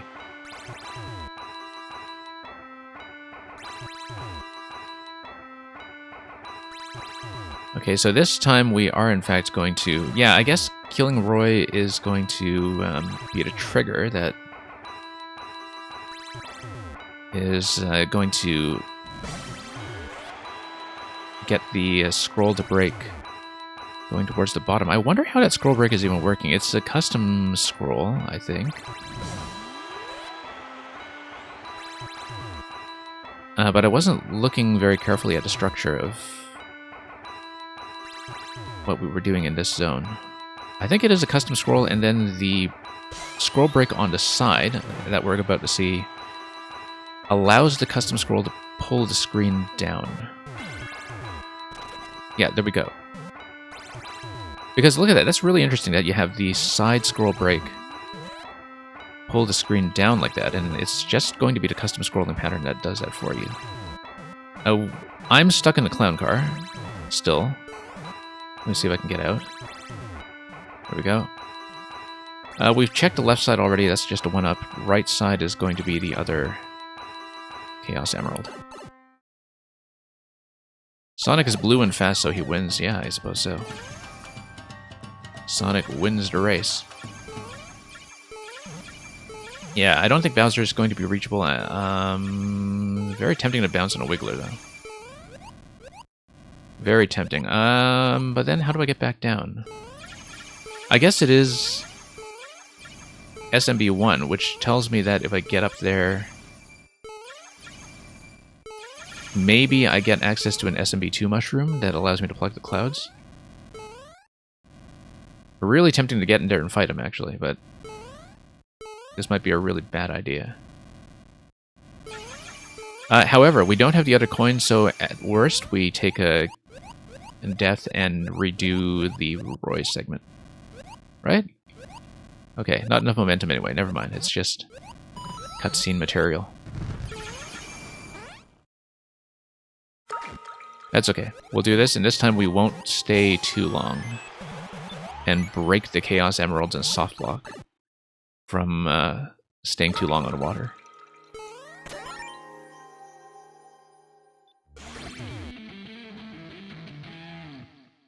And yeah, so this was the issue. We waited for the water to come all the way up, and then I drowned in knee-high water, apparently, so...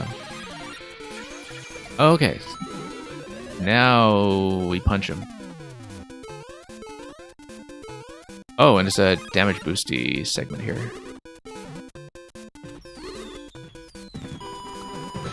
We get another star? Yeah. Oh, because it's like supersonic. That's what it is. I get it. But you really have to go along with the pace of this thing, too. I feel like I shouldn't have broken that. Oh, no, I can. It doesn't go all the way anyway. It will stop. Oh, and this is actually the origin point, like the beginning of the whole Green Hill Zone thing. And I know because of this sort of visual anchor of this spiny hat right here. Very interesting. Incredibly complex layout. And that takes you through this door here. And that's how this zone links to everything else. Ah, and here's the ring cake.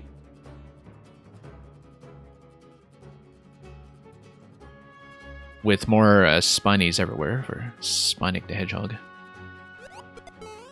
Okay, let's blow that up.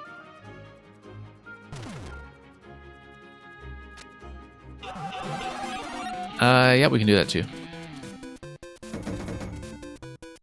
Why not? Hit the P, crush that.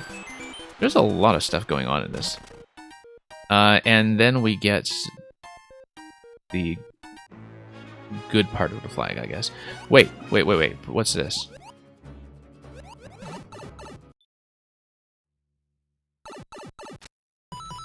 Ah, okay, this is just the standard exit. Except we got to break stuff.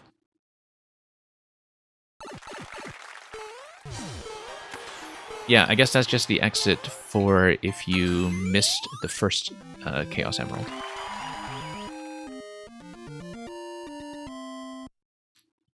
But anyway, we grabbed the 6 flag, and at last our business in that level is concluded. Let's take a look at the comments. Let me scroll up as well to make sure I didn't miss anything really critical in chat when everybody came in just now.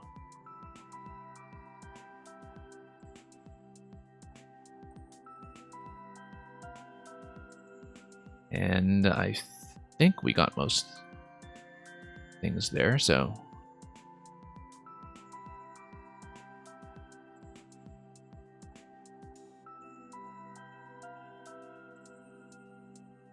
Okay. Oh, look at Grakowski over here. World record of 0.0001. Definitely can be optimized.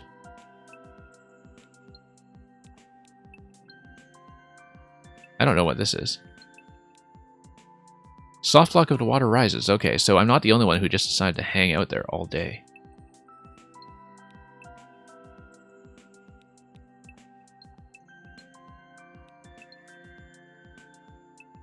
Let's not think too hard about that. Where's the main cake? Oh, okay. Developer comment. I don't know where this is placed. But...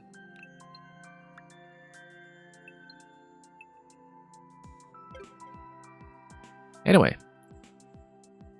Let's take a look at one last level. This is going to be by Kavik.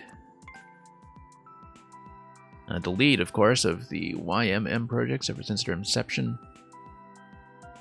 And it's going to be his second level after Hot Rod Blaster Road in 5YMM Week 1.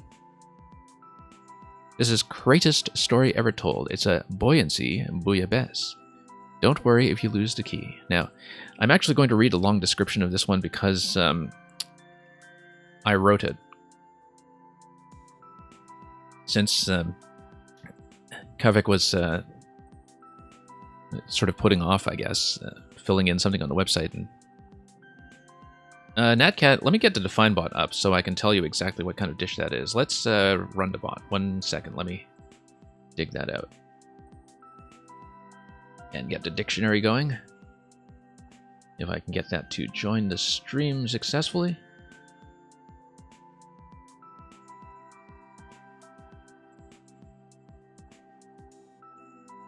Is this going to work? Yes. Okay, great. I should remember to run the dictionary even for the Mario Maker streams, actually, but specifically so we can talk about fish soup. But yeah, anyway, he basically said, oh, fill in the website description with something. And since this was called the greatest story ever told, we slapped together a level description that reads like this. In the beginning, Kavik created the project and the level. And the level was without form and void, and softlocks were upon the face of the deep. And the spinies of Kavik moved upon the face of the waters. And Kavik said, let there be crates. And there were crates.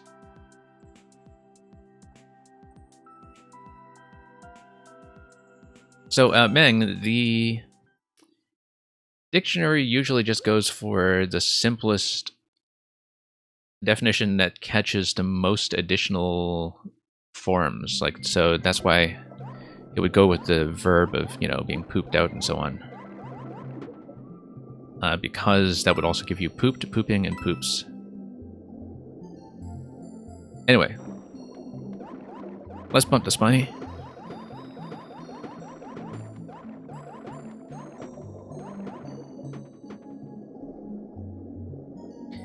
And Natcat, there are also some additional commands that you can try. Like there's a command that's like, there's starts with and ends with. There's also a command called related, which gives you things that are related to a certain definition. There's a crypto command, which is a little difficult to explain on the fly, but let's raise the blasters on this side. Whoops. Bump this up without locking. And yeah, Bullet Bill is going to hit this. That's going to collect a key.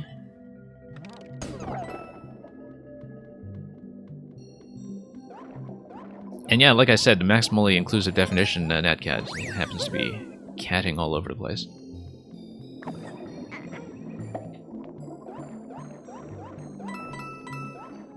You have to remember the point of the dictionary bot isn't really to give you the definition that is most common or makes the most sense. It's to give you the one that gives you the most playable words.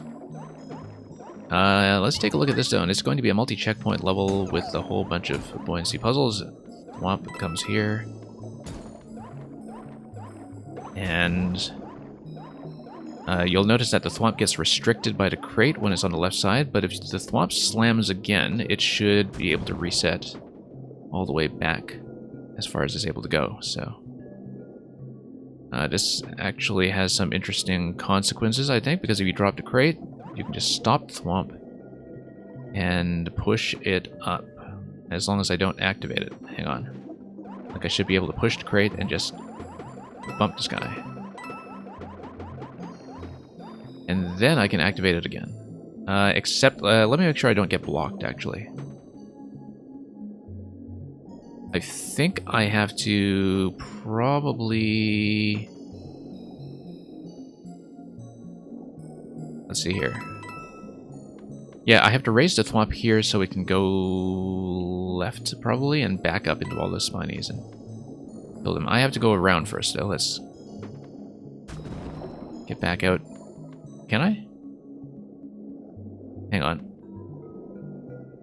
Oh yeah, the Thwomp's going to back up all the way. That's great. So I want the Thwomp to go all the way to the right, and then I want to block it with the crate. And then I can bump it upstairs. Here we go. Natcat, look that up. What is the definition of Meng? Oh, to speak or talk like if you're manging around. Okay. The fact that there's the octothorpe or hash at the end of that means that it's specific to the International Dictionary out of the two that we play. I actually haven't been able to scream... I've been screaming a lot. I haven't been able to stream Scrabble lately because the groups that I play with online are actually finally returning to playing live games in person in board game clubs and sometimes in a pub setting. Oh, whoops, accidentally slammed a Thwomp. We should not do that. I should get it all the way back. Takes a while to set this up, I think, even if you do know the solution. Because you have to be careful not to be on the right side of the thwomp, since that activates it. I do want to give it a push. Also means to solicit money, yeah. That sounds like manging to me. Anyway, let's bump the thwomp. And then I believe that if we slam it, it should back into all these guys and eliminate them.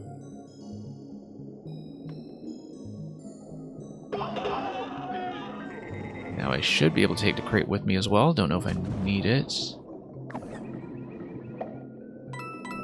In the interest of full disclosure, I did playtest an extremely early version of this. This room has changed substantially.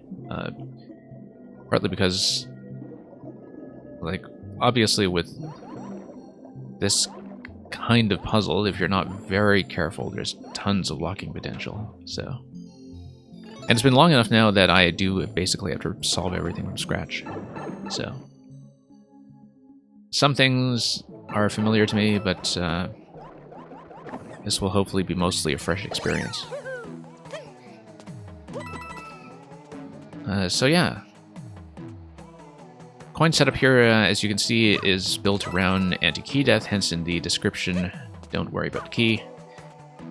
That's because I think if you do spawn here after the key collection, it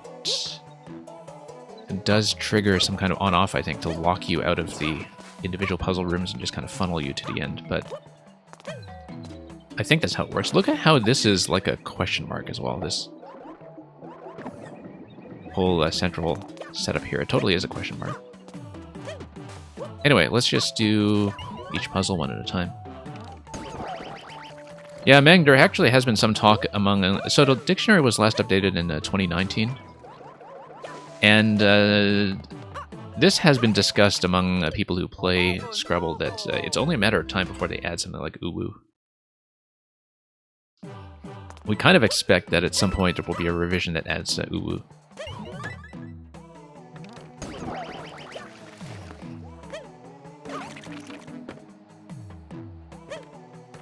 Yeah, but some surprisingly slangy stuff does make it in. Sometimes it takes time, but...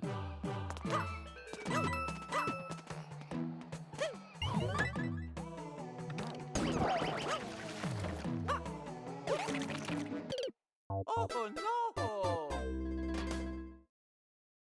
Yeah, I think I do need to retract the creepers so I can grab that crate. I would like to grab that crate.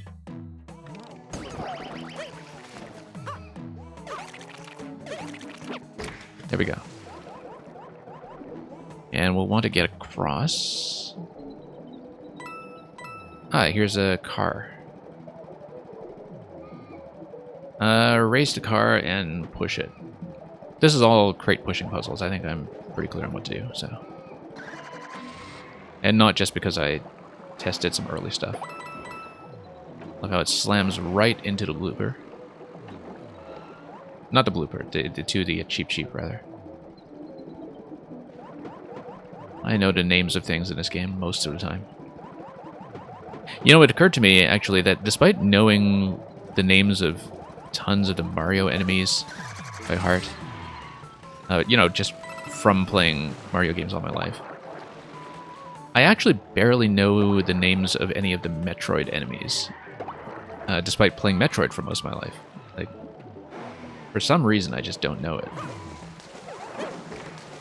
Anyway, I hope it's okay to get rid of the creeper. I think the idea here is that I do want to raise the blaster. And yeah, the car's already conveniently on top of the blaster, so let's just do that.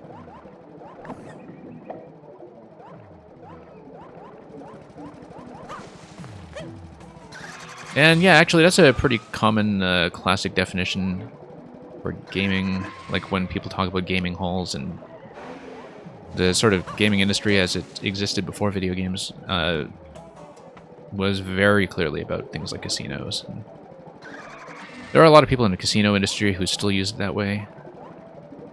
If you are Konami, or for that matter, Sega Sammy, and you're involved in tons of stuff to do with gambling machines, like pachinko machines and the like. You're kind of involved in both aspects of the gaming industry. I wanted to wall jump up there to check for coins, and I just took to death there by mistake.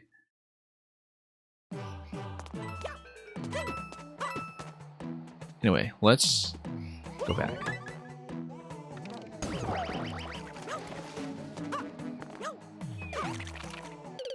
Oh no!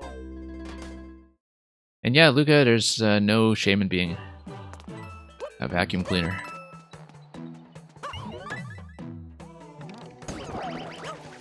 I mean, some people will disagree. They'll say, oh, the existence of a vacuum cleaner, that's gotta suck.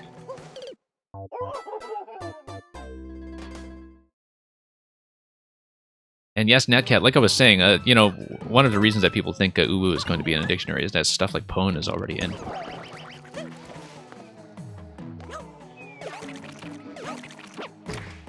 Like, there's a surprising amount of internet stuff that is playable in a dictionary.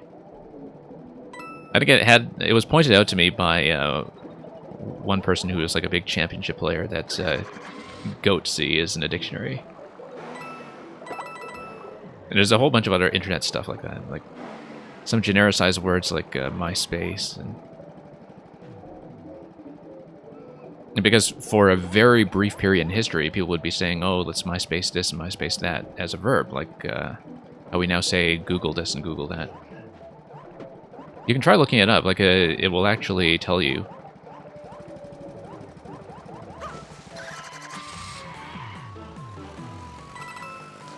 I don't know if you can include that in your essays, but certainly you can play it in your word games. Thank you so much for the follow. Also, there's an anagram command.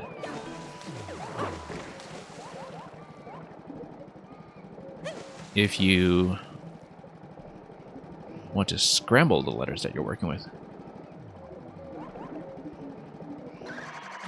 But I normally don't reveal that because obviously I don't want anybody to be using that while I'm actually playing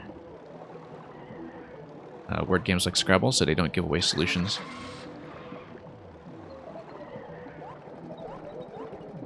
But like an exclamation mark anagram. Also, Der Bescheidwisser, it only goes up to 15 letters. The reason it only goes up to 15 letters is because the Scrabble board is 15 by 15.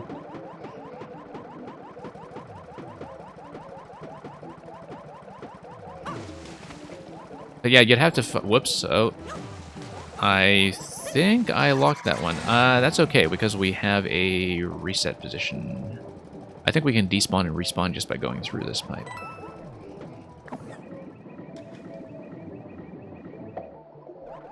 Natcat, it's only going to scramble it if you actually have valid anagrams. Like, you can put in any string of letters for the anagram command, and it will solve it for you if a solution exists.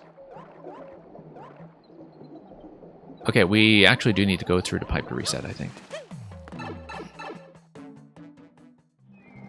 Reset. Look at this reset freeze flame screen. Freeze frame screen, not freeze flame like in Galaxy. Yeah, if you look at a freeze frame here, it has the Koopa just kind of sleeping in the car. It is a very nice touch. Because like the reset screen just kind of captures the essence of the puzzle itself.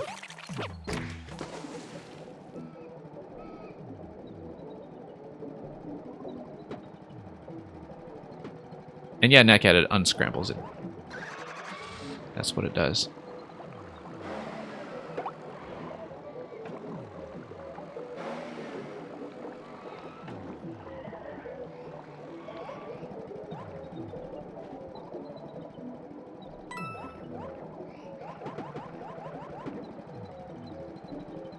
Anyway, let's punch this thing.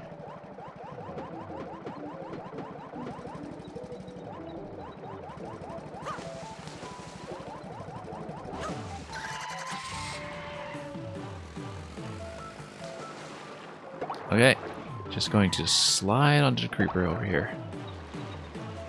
Yeah, this time let's not displace the whole blaster. I know exactly what it is I want to do. I want to Raise the car. Hopefully the car doesn't get bumped. Like, I'm concerned right now that the car is too far to the right, and that is going to get bumped on the way over. That's a lot better.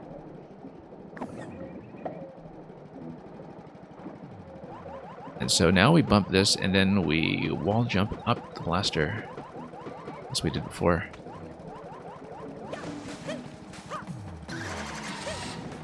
Nothing up here? No, nothing.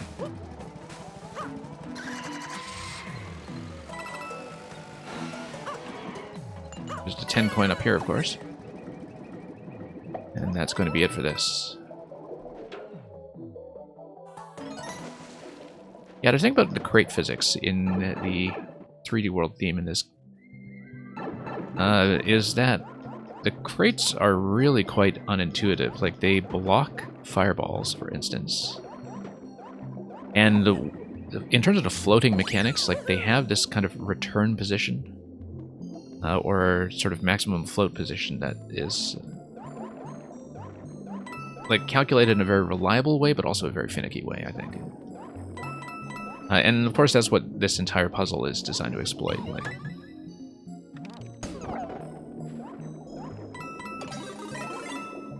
the fact that crate collisions were so uniquely.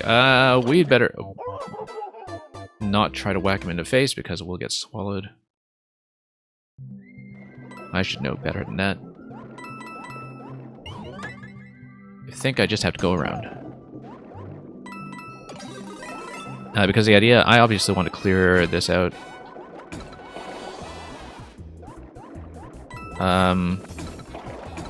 Nope. Too slow. Hammer is a very slow item.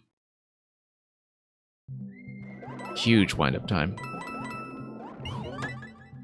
And yeah, Luca, that's my thoughts exactly. Just being gobbled up by the fish. Porcupuffer.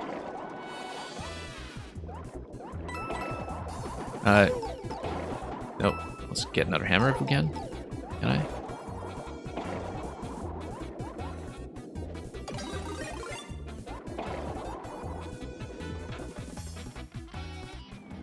Reset. Koopa's still sleeping in the car.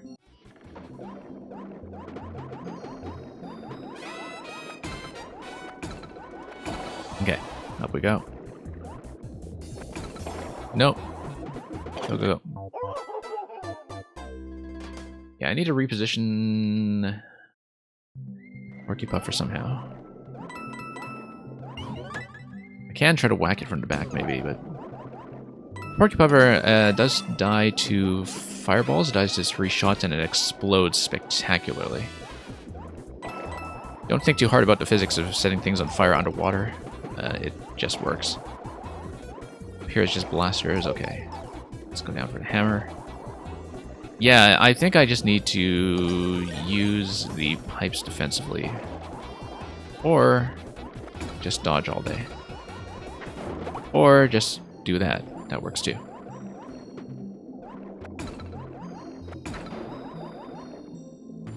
Now I should be able to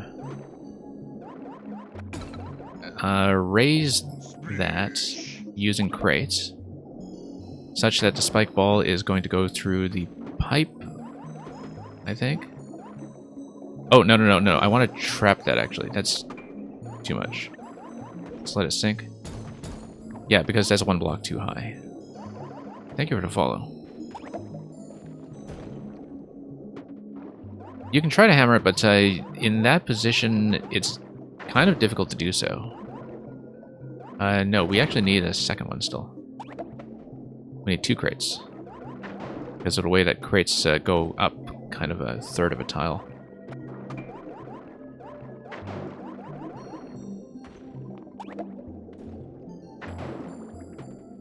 Whoops.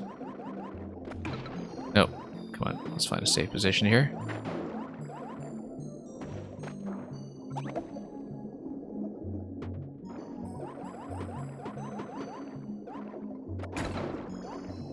Yeah, that's correct. Now this allows you to push 1 slot, but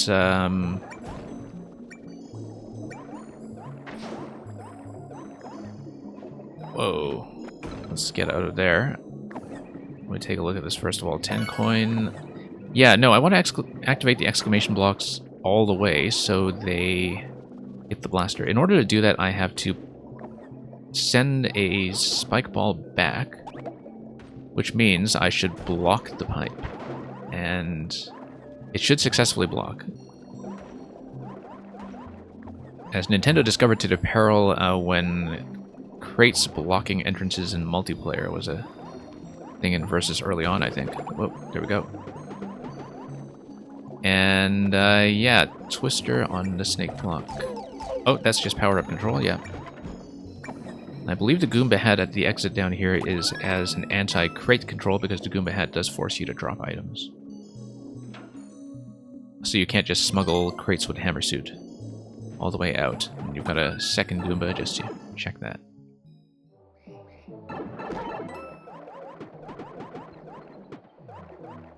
Okay. One more to go. I have to track which one I haven't done. I haven't done the one on the right side. You can tell because of the coin underneath. It's nice to have that as a positional marker. It's going to be more hammers. Let there be crates. We'll bump that guy up. Let's take a look at what we're going for here.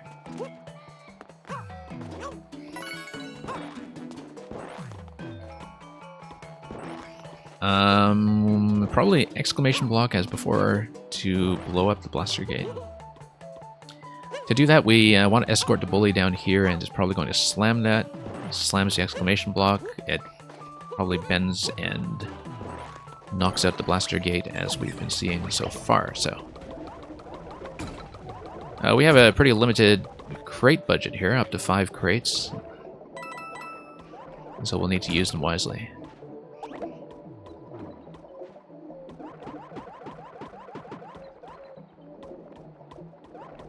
And hopefully the height is going to be what I need.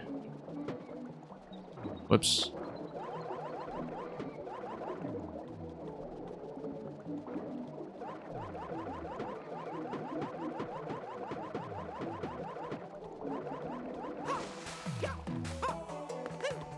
So yeah, we can move the bully over, and then I think I can just punch it with the hammer.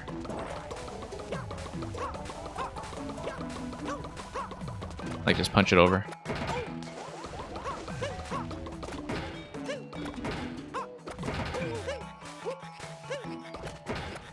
Poor thing. What did it ever do to deserve this? And then I'm going to move it over this way. It should be within range to slam. All the way there, it gets squished. Okay, fairly simple.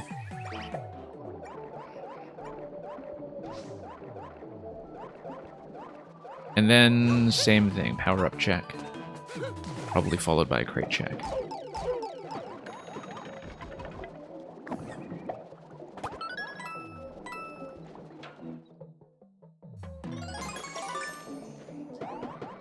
Okay, so we've got the key, 160 seconds remaining. And we should go directly to the warp block. We can't use that warp block. I think I have to go to the one on the other side. I think maybe that warp block becomes accessible with the anti-key death control, given that the anti-key death actually blocks you from changing sides in the hub worlds. Exit this way. Boss this way. Obviously, we're doing the optional boss. Pretty obviously.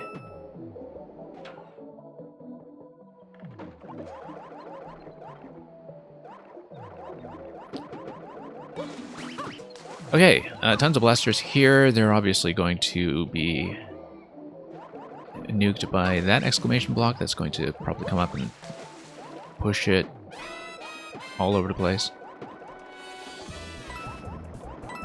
Dramatic boss music. Look at this Spiny over here.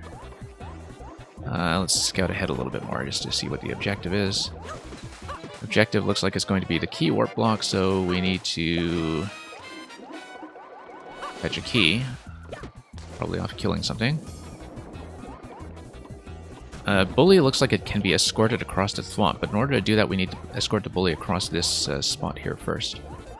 So we need some way to get it across, and I think the way to do it will be with the crate. We put it in a central position. The bully will then be able to travel across a one-tile gap. Across a one-tile gap, can we? And yeah, activate the thwomp. And then the bully should be able to travel further. Nope. But I might want to stop the thwomp, actually.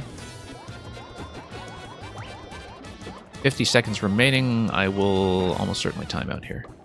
And then we'll get to see the anti-key that mechanism, so win-win situation. Thwomp at this point can probably cart the bully all the way across. Let's, whoops, nope. Didn't want to do that.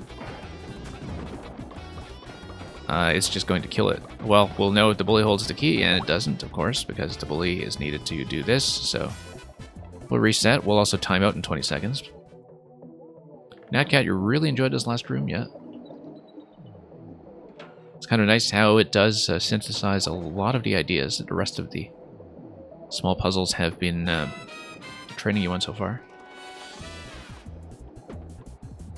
Random viewing viewer, I don't know about the Mario Maker Monday races. I watch some people who do those, but I don't run those myself, so I don't actually know what the current schedule is on those and whether they have moved anything around.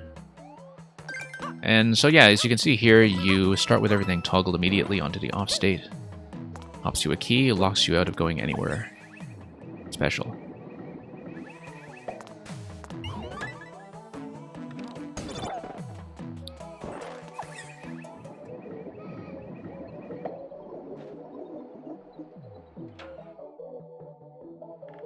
Okay, back up we go. Same idea, we will get the bully on top of the thwomp. This time we'll try to escort it over to the exclamation blocks successfully without bumping it everywhere. So yeah, we want to strand the bully on this side. I'm going to activate the thwomp. Stop the thwomp. Yeah. Get the bully loaded.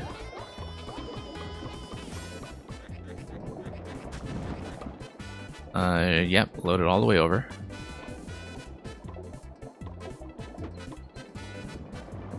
And that's okay, that's okay. Let's move it over. And we'll stand out of the way of the column so we don't get squished by anything it pushes. Come on. No, come on, slam, slam.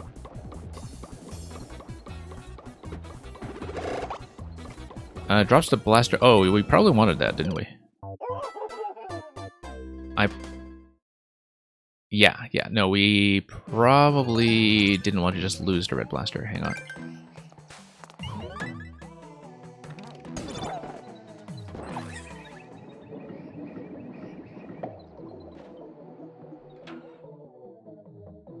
Yeah, I see how it's going to go, actually. Yeah, because notice this, that's got clear pipe going around everywhere. If the Spiny pops out of the water, it becomes just a regular Spiny, and then we might be able to do something with it. In order to do that, you can't go through here yourself, but you can pop the Spiny upwards.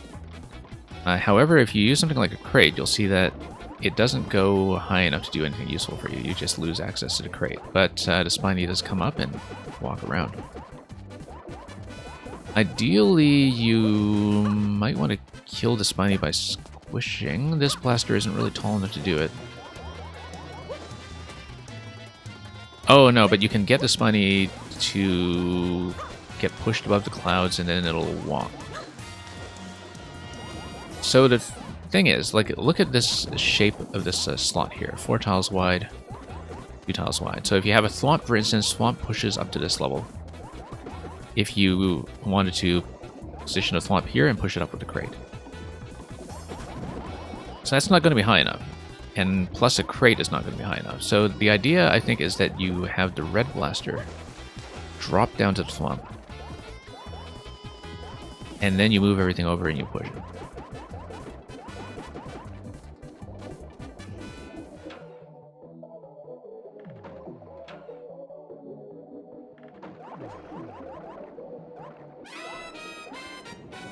Okay, no, let's grab the crate first. Yeah, like I said, I did playtest a very early version of this. But a couple of things have changed. The overall structure is familiar to me, but there have, as you can imagine, been a lot of fixes, improvements to these puzzles with time, just given how playtesting intensive they have to be.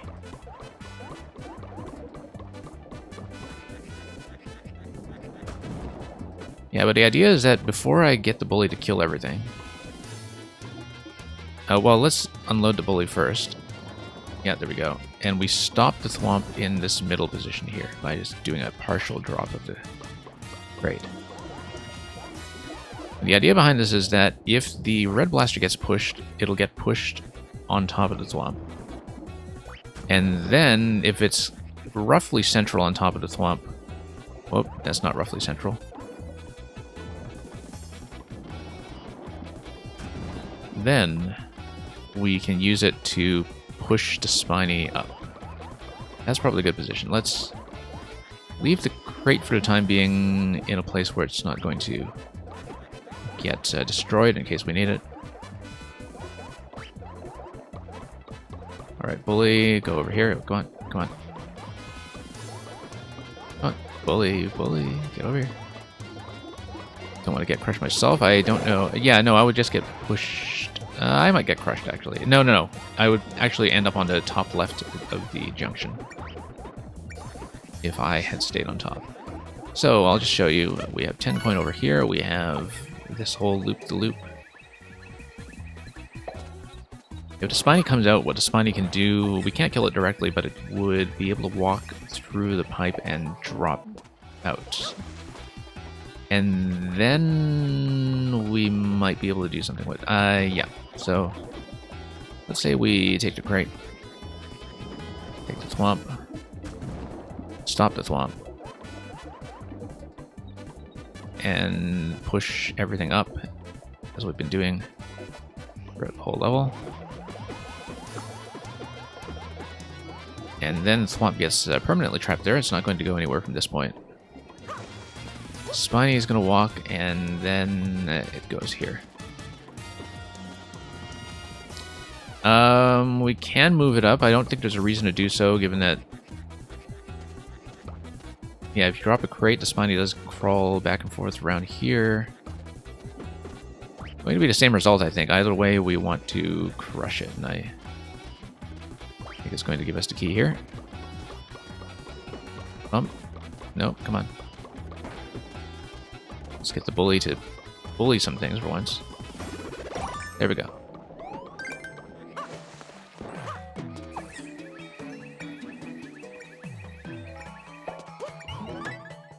And we'll even take a crate with us to the end. Red blocks are blocking us from the pipe. So we can watch this little cutscene here as the GG rises from the waters. And then the exit releases. Okay, yeah.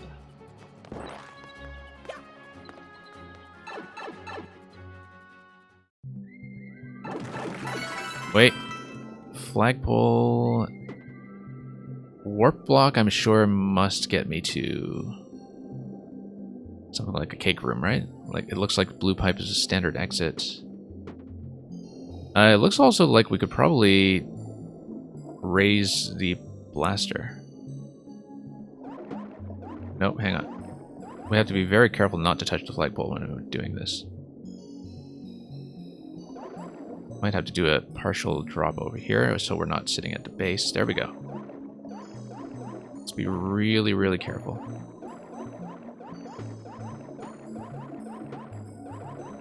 And I bet we could go even further. Watch this. And oh, it's K and a smile. And yeah, you can only get this if you carry a crate through with you. If you didn't take the crate from the last puzzle, you don't get to do this, I think. Let's not touch the top of the flagpole. There we go. And it's a freeze frame cake. Notice that because a paired warp block that is blocked on the other side doesn't consume the warp block, like if it pushes you backwards due to being blocked, in this case being blocked by crate, obviously, you can go through the warp block as much as you want. So you can just zoom in and see the cake through the fish tank that you're not actually allowed to consume. And of course, because we reset through here, I can no longer grab the top of the flagpole, but oh well. That's okay. Moral victory achieved.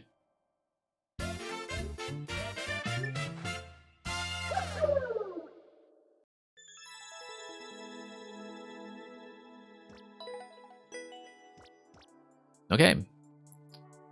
World record on this looks very vulnerable to anybody who is good at handling crates, which is not going to include myself. Let's take a look at the comments as well. Did I do that for Spinic just now? Yes, I did. So let's take a look at this one too. Thank you for all the GGs. That is the last one we're doing today. Took Turb KK just 53 minutes. Found a sparkly ice cake. Yeah, Sergeant Bond loves this. 56 YMM. Has it really been 56 years? What year is this? Don't worry, there's no key death. Honey, I'm all out of time. Which is funny because you time out a lot in this puzzle. Oh, no, this is the buoyancy bouillabaisse. That's what the soup here is. Nobody knows how to do this stuff. Poor guy. Oh, look at this one. Eggus Cook. Just floating on the waters. Having a grand old time. Mamma mia, green star with the companion cube. The companion cube next to the pot, I want to say? I don't know. Or is that the... Oh, no, it's the portal furnace, where you dump the companion cube, right?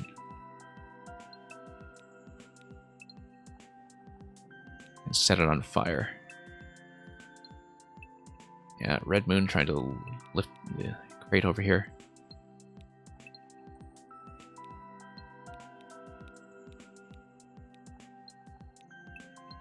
And Choo Choo wants to make sure the crate is facing this side up. Very important constraint. Greatness. Pink tops.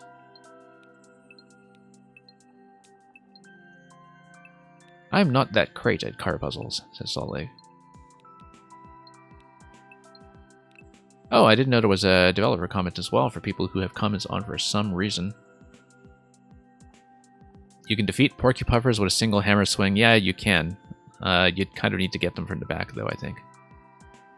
I liked my method better, just getting the spike ball out of the blaster, too. Blow it out of the way.